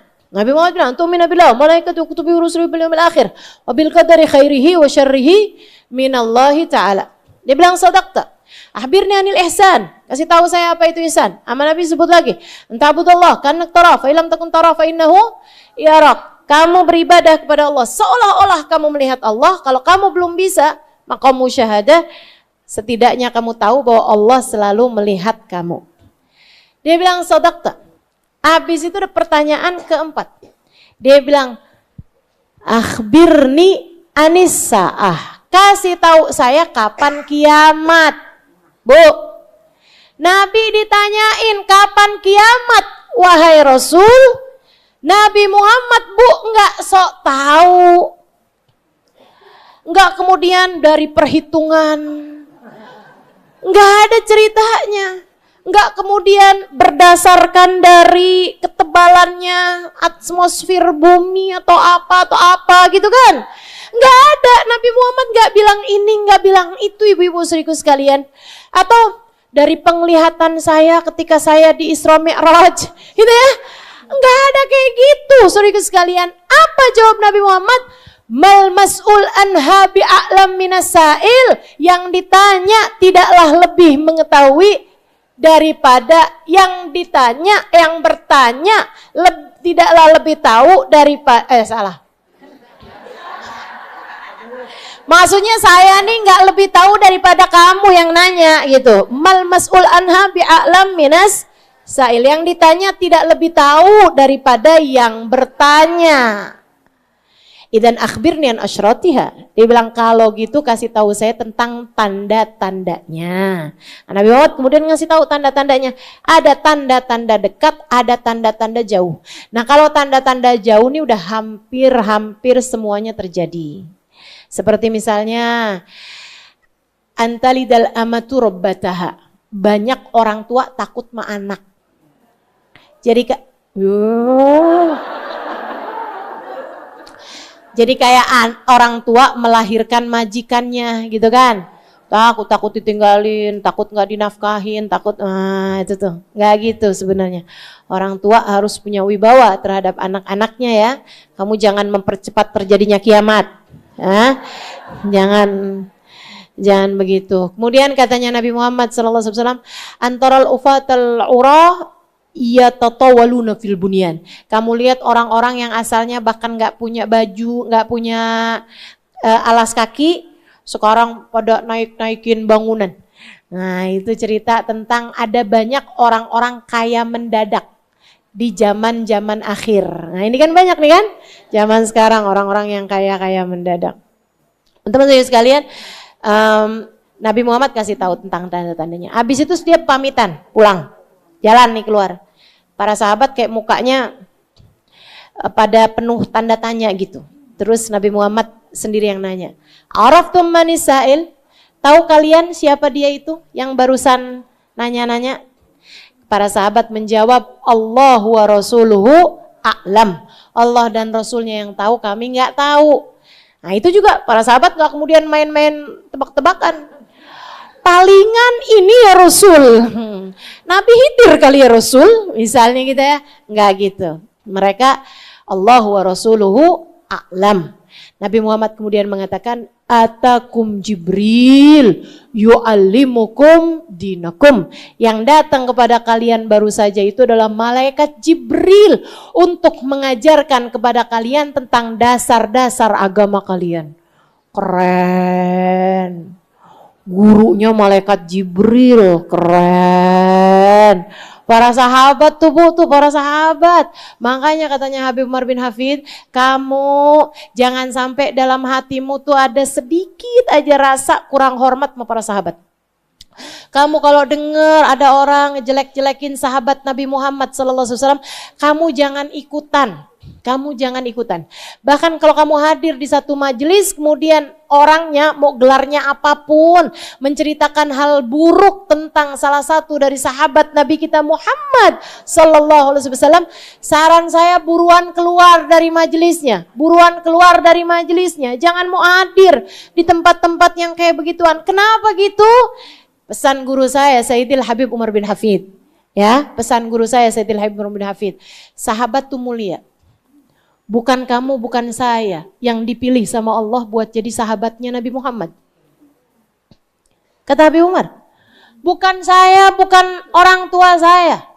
Bukan saya, bukan bapak saya, bukan kamu, bukan bapak kamu.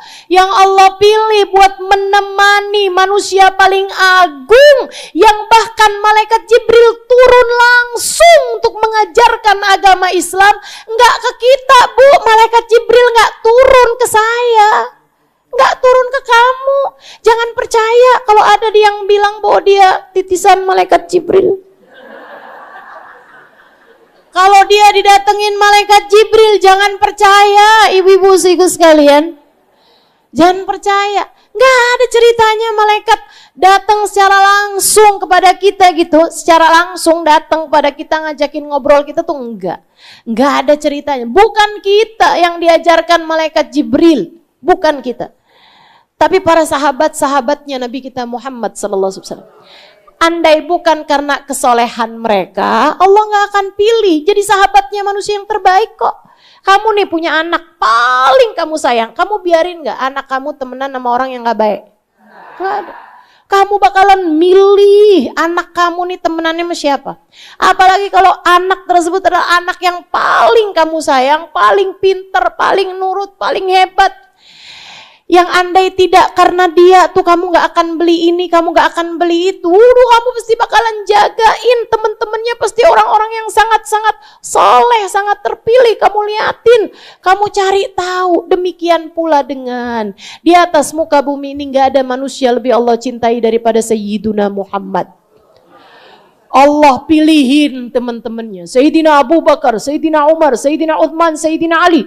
Allah pilihin teman-temannya Nabi Muhammad, Sayyidina Zubair bin Al-Awwam, Sayyidina Khalid bin Al-Walid. Allah pilihin Abu Ubaidah bin Al-Jarrah, Abdurrahman bin Auf. Allah pilihin sahabat-sahabatnya Nabi Muhammad, Sayyidah Aisyah, Sayyidah Khadijah, Sayyidah Fatimah. Allah pilih.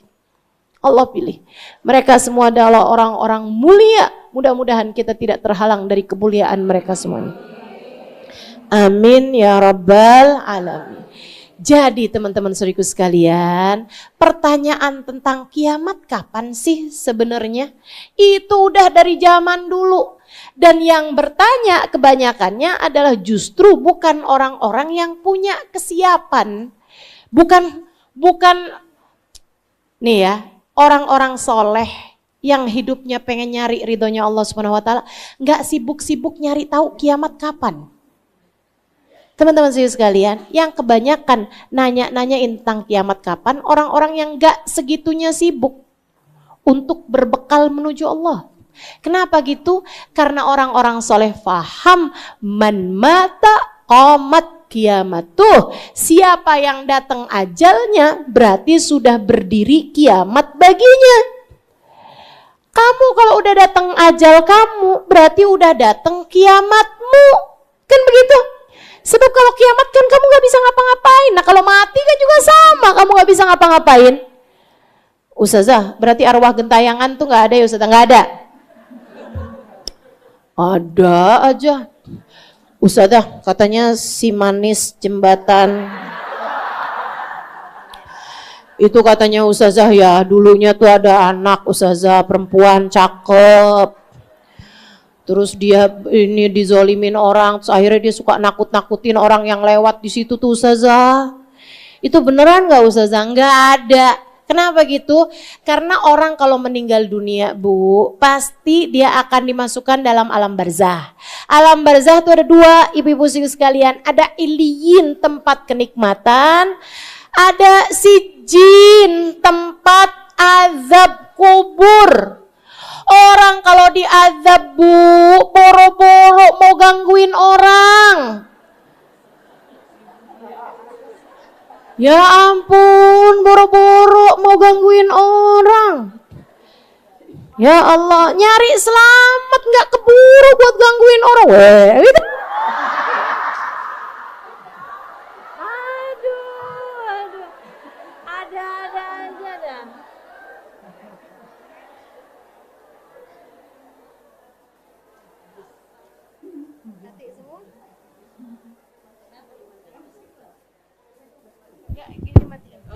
Tes Allah. 1, 2, 3. Allah. Iya, jadi nggak mungkin ada ceritanya. Gitu kan, mendadak mati Ustaz mic-nya.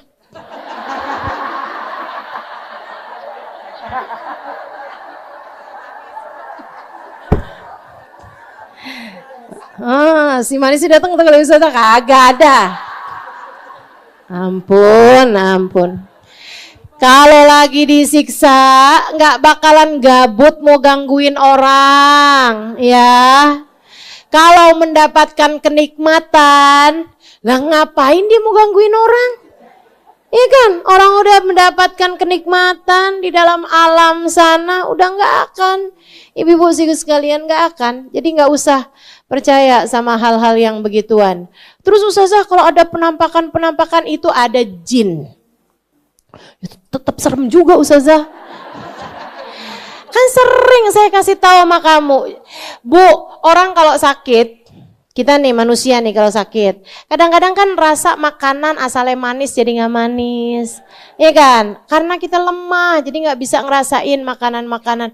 Bu, bangsa jin itu Bu, kalau dia lagi sakit, kalau dia lagi ada masalah, lagi depresi, baru menampakkan diri ke orang.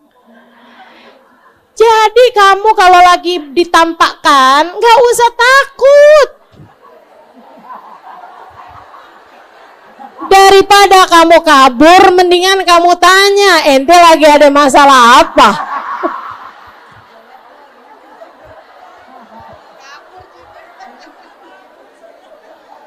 Lagi lemah itu, lagi sakit, lagi depresi, jadi mendingan kamu tanyain aja. Ada masalah apa? Ya ampun. Wa yaquluna mata hadzal wa'du in kuntum shadiqin. Mereka bertanya, kapan nih terjadinya kiamat? Kalau emang kamu benar bahwa kiamat itu akan ada waktunya, kapan kejadiannya? Qul innamal ilmu indallah. Sampaikan kepada mereka yang tahu, yang punya ilmunya hanya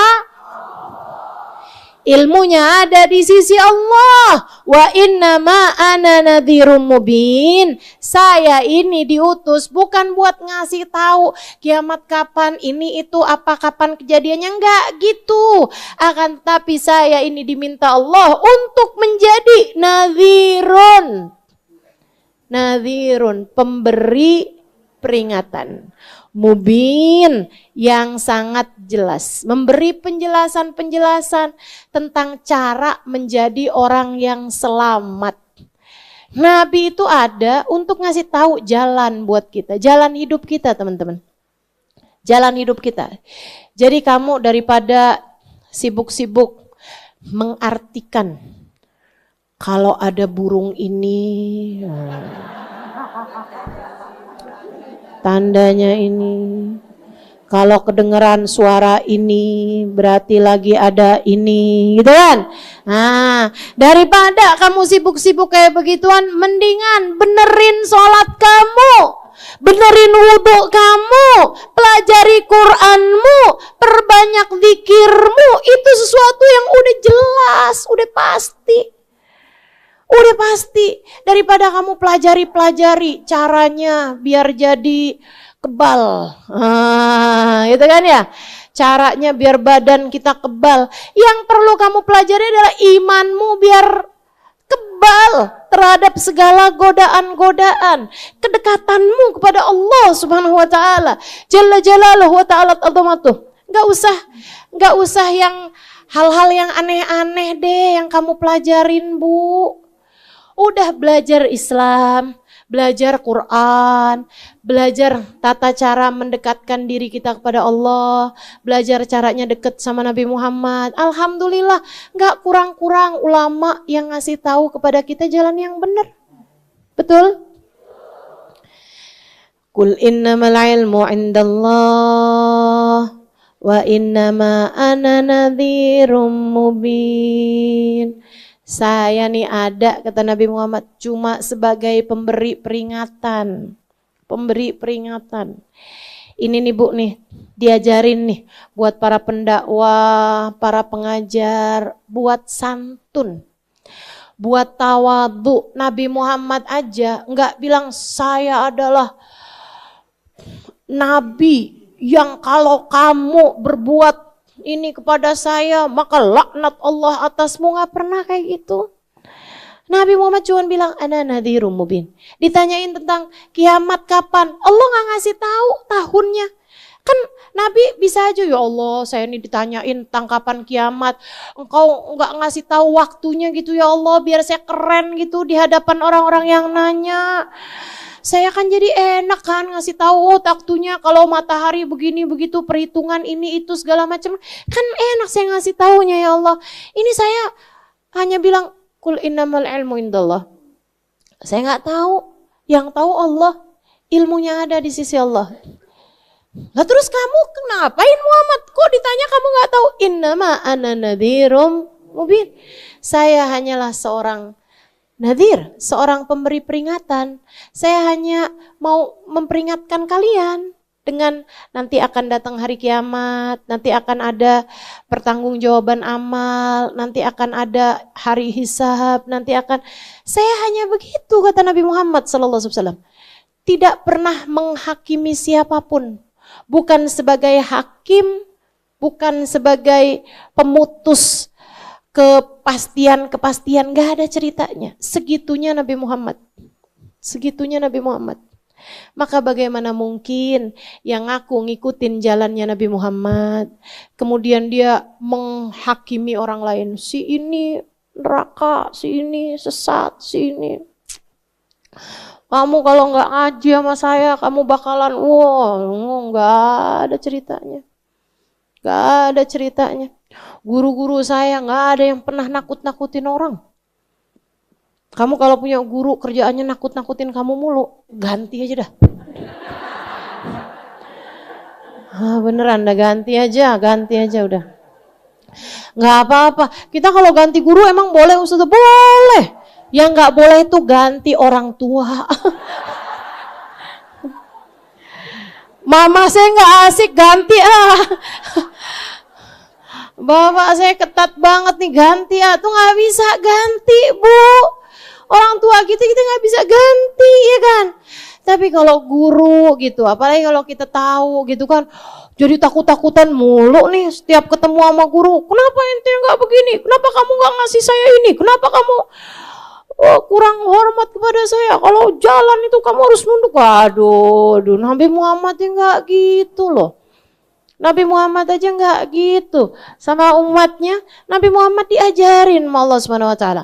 Kalau kamu ditanyain kapan kiamat, Muhammad jawabin, innamal ilmu indallah. Yang punya ilmunya adalah Allah. Ilmunya ada di sisi Allah, pengetahuannya ada di sisi Allah.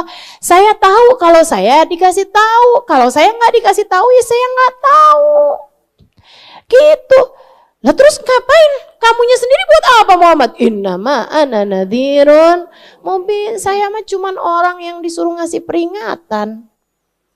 Saya hanyalah seseorang yang diminta untuk memberi peringatan. Falamma ra'u zulfatan si'at wujuhul ladzina kafaru wa qila hadzal ladzi kuntum bihi tad'un.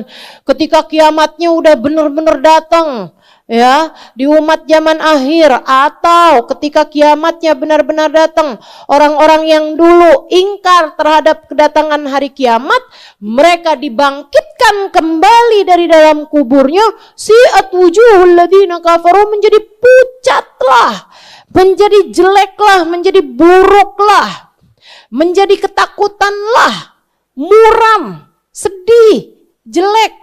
Dari kata-kata sa'a, yasi'u, artinya si jelek ya, cuma maksudnya itu jadi muram. Orang tuh kan kalau muram, cemberut kan jadi jelek. Si'at wujuhul ladzina kafaru, jadi muramlah, jadi takutlah, jadi paniklah wajahnya orang-orang kafir. Wa qila hadzal ladzi kuntum bihi tad'un, maka dikatakanlah kepada mereka, ini nih yang selama ini kalian tanya-tanyain, yang selama ini kalian memintanya, ini nih azabnya, yang selama ini mana adabnya, nih dia nih azabnya. Na'udzubillah min dzalik. Qul ara'aytum in ahlakani Allah wa man ma'iya aw rahimana faman yujirul kafirina min adzabin alim. Bilang sama mereka semuanya itu, wahai Muhammad, qul ara'aytum, bagaimana pendapat kalian, in ahlakani Allah, jika Allah menghancurkan saya. Siapa maksudnya? Nabi Muhammad SAW. Bapak Ma'iyah, atau orang-orang yang bersama dengan saya. Jika saya dan para sahabat ini dihancurkan oleh Allah SWT. Aurahimana, atau kalau Allah SWT merahmati kami. Faman yujirul kafirina min adzabin alim. Siapa yang dapat menyelamatkan orang-orang kafir dari azab yang pedih? Bu, ayat ini menunjukkan bahwa yang kafir mati dalam kekafiran diadab Allah SWT.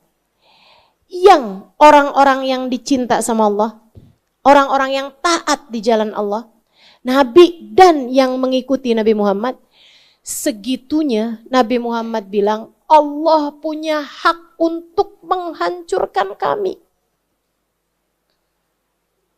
Allah punya hak untuk menghancurkan kami atau merahmati kami. Betapa berbahayanya keadaan kita nih. Kalau kafir mati dalam kekafiran, dah tuh. Faman yujirul kafirin min adzabin alim. Siapa yang bisa nyelamatin kita? Kalau kita meninggal dunia dengan membawa iman, membawa Islam, mati sebagai umat Nabi Muhammad SAW, segitunya aja keadaan kita itu, in ahlakani Allah aw rahimana. Bisa saja dihancurkan oleh Allah, bisa juga Allah merahmati kita. Ada kemungkinan teman-teman. Terutama buat saya, buat kamu, buat saya. Allah sangat mungkin menggelincirkan kaki kita saat melewati jembatan Sirat. Allah sangat mungkin membuat kita saat melewati jembatan api neraka menyambar kita dari bawahnya. Allah sangat mungkin menghisap kita dengan hisaban yang sulit hingga membuat malu kita. Allah sangat mungkin membuka-buka aib kita di hadapan hamba-hambanya hingga berguguran daging wajah kita pada saat tersebut. Allah sangat mungkin untuk mengadab kita di dalam adab kubur. Allah sangat mungkin untuk tidak memasukkan kita dalam rombongan Nabi besar Muhammad. Saat nabi-nabi menggiring umatnya, saat Nabi Adam dan Nabi yang sesudahnya berada di belakang benderanya Nabi Muhammad, Allah sangat mungkin, Allah sangat mungkin. Allah sangat mungkin. Kamu pikir kamu siapa? Bahkan kepada Nabi Muhammad Allah bilang, Qul ara'aitum in ahlakani Allah. In ahlakani Allah wa man ma'iya aw rahimana. Kalau Allah mau hancurkan saya bisa apa?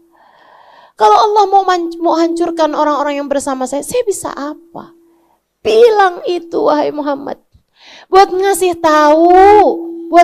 tahu betapa agungnya Allah Subhanahu wa taala, betapa Allah memiliki hak teramat sangat besar kepada kita hamba-hambanya.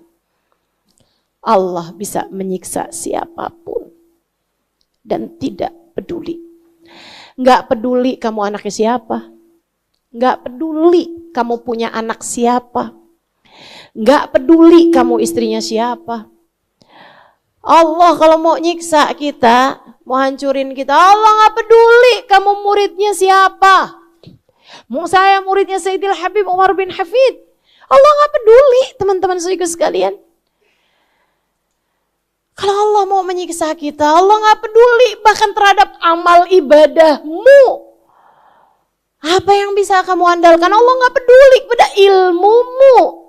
Apa yang bisa kamu andalkan? Kita semua makhluknya Allah SWT. Yang kita bisa minta nastarhim. Yang kita bisa minta, ya Allah kesihani saya ya Allah. Kesihani saya ya Allah. Makanya kalimat yang emang benar-benar paling pas buat kita nih. Apalagi ditambah kita gak punya andalan dan ditambah dosa kita banyak banget. Kalimat paling pantas buat kita. Rabbana dzalamna wa illam taghfir lana wa tarhamna lanakunanna minal. Ya Allah, kita udah bikin salah. Ya Allah, dosa kita udah banyak.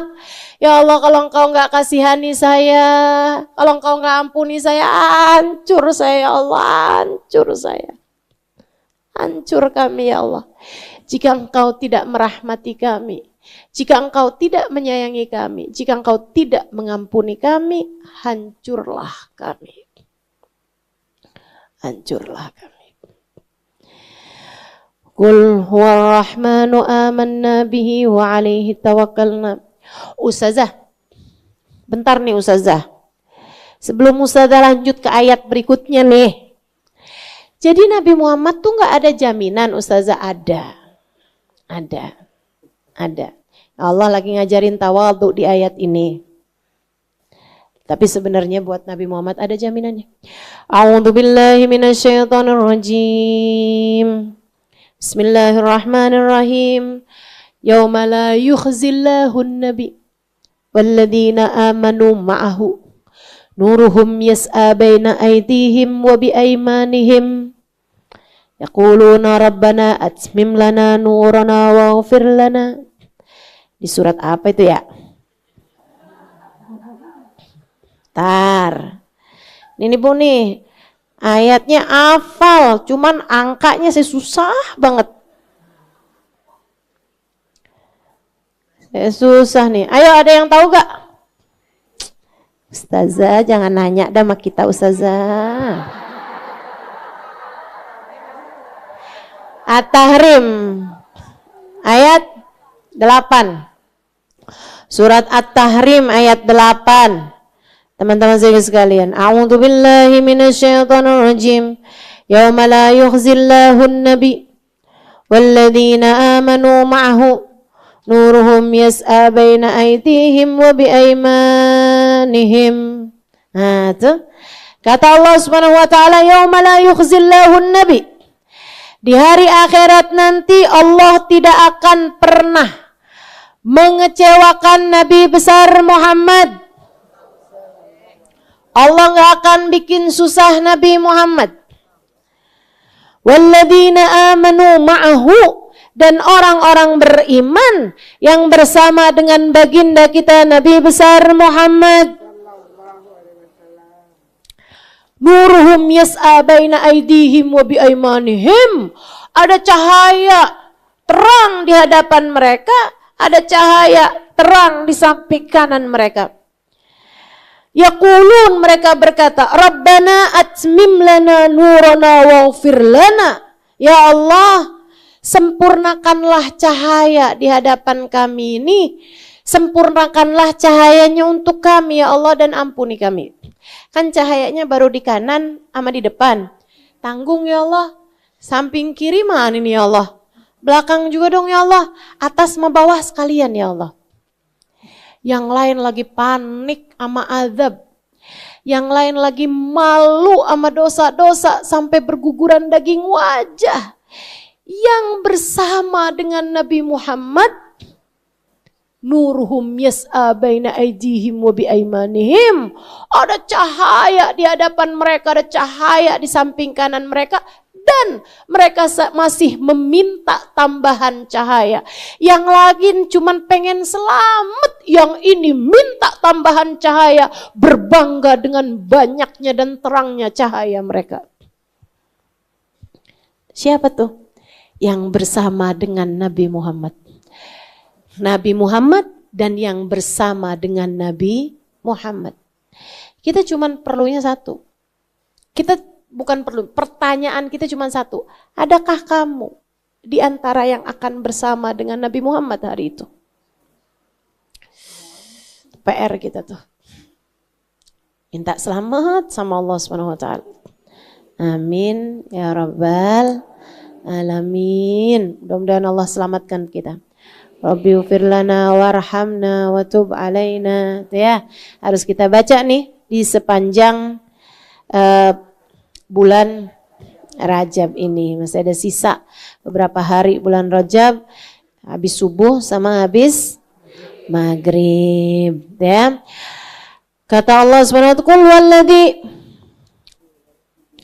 Qul ara'aytum in ahlakani Allah wa ma ma'iya wa rahimana faman yujirul kafirina min adzabin alim." Qul huwar rahman. Katakanlah, dialah Allah yang Maha Rahman.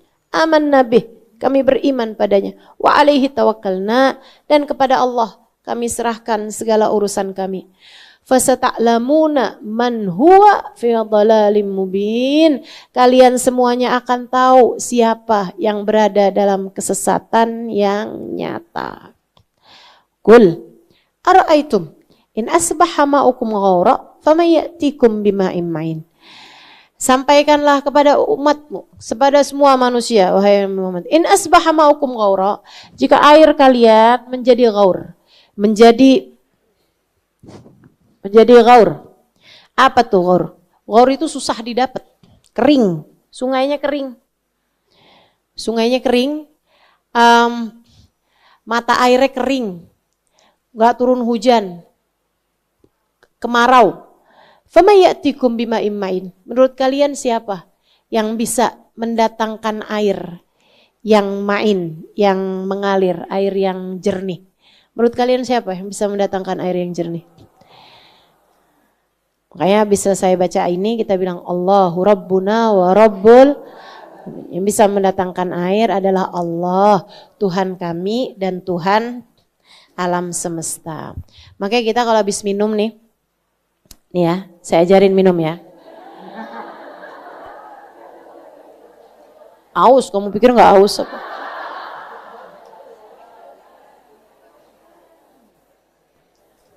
Kamu yang dengerin aja bolak-balik minum. Ini kalau habis minum gini, baca alhamdulillahilladzi ja'ala hadzal ma'adzban furatan bifadlihi wa lam yaj'alhu milhan ujajan bidunubina.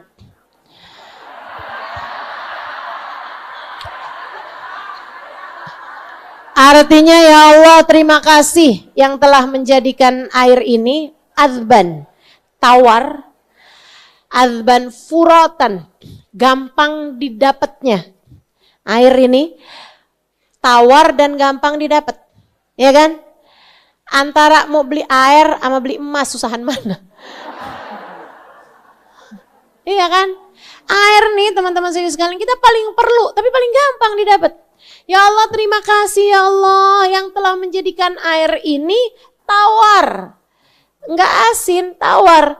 Sehingga enak kita minumnya, furotan dan gampang dicarinya. Dengan rahmat-Mu ya Allah. Dan tidak menjadikan air ini milhan, asin, ujajan. Ujajan itu sama nih kauran. Asin atau sulit didapat. Asin atau kering. Bidunubina dengan sebab dosa-dosa kami. Allah tuh bisa banget. Kalau Allah udah gemes sama tingkah hamba-hambanya. Kalau Allah udah marah, Allah udah murka kepada hamba-hambanya. Ya Allah bu. Serem banget gak sih? Allah mau bikin longsor, Allah bikin longsor, Allah mau bikin banjir, Allah bikin banjir. Allah mau bikin apa yang menurut kamu susah? Tsunami Allah bikin apa? Apa yang susah menurut kalian? Bagi Allah SWT memberhentikan bumi sepesawat, senegara, sedunia diberhentikan. Enggak tanggung-tanggung 2 tahun. Karena COVID. Betul gak? Allah kalau punya mau apa jain nama amruhu idza arada syai'an.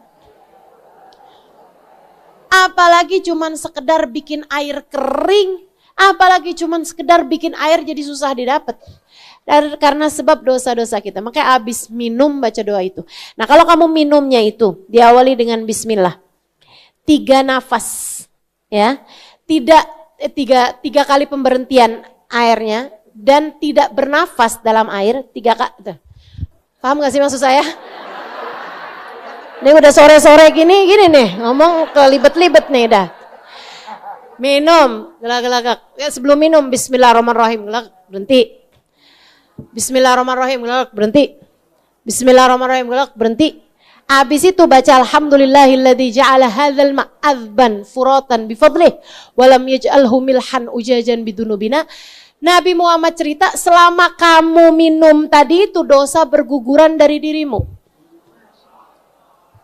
Tuh enak banget gak tuh? Kamu punya banyak dosa, minum yang banyak.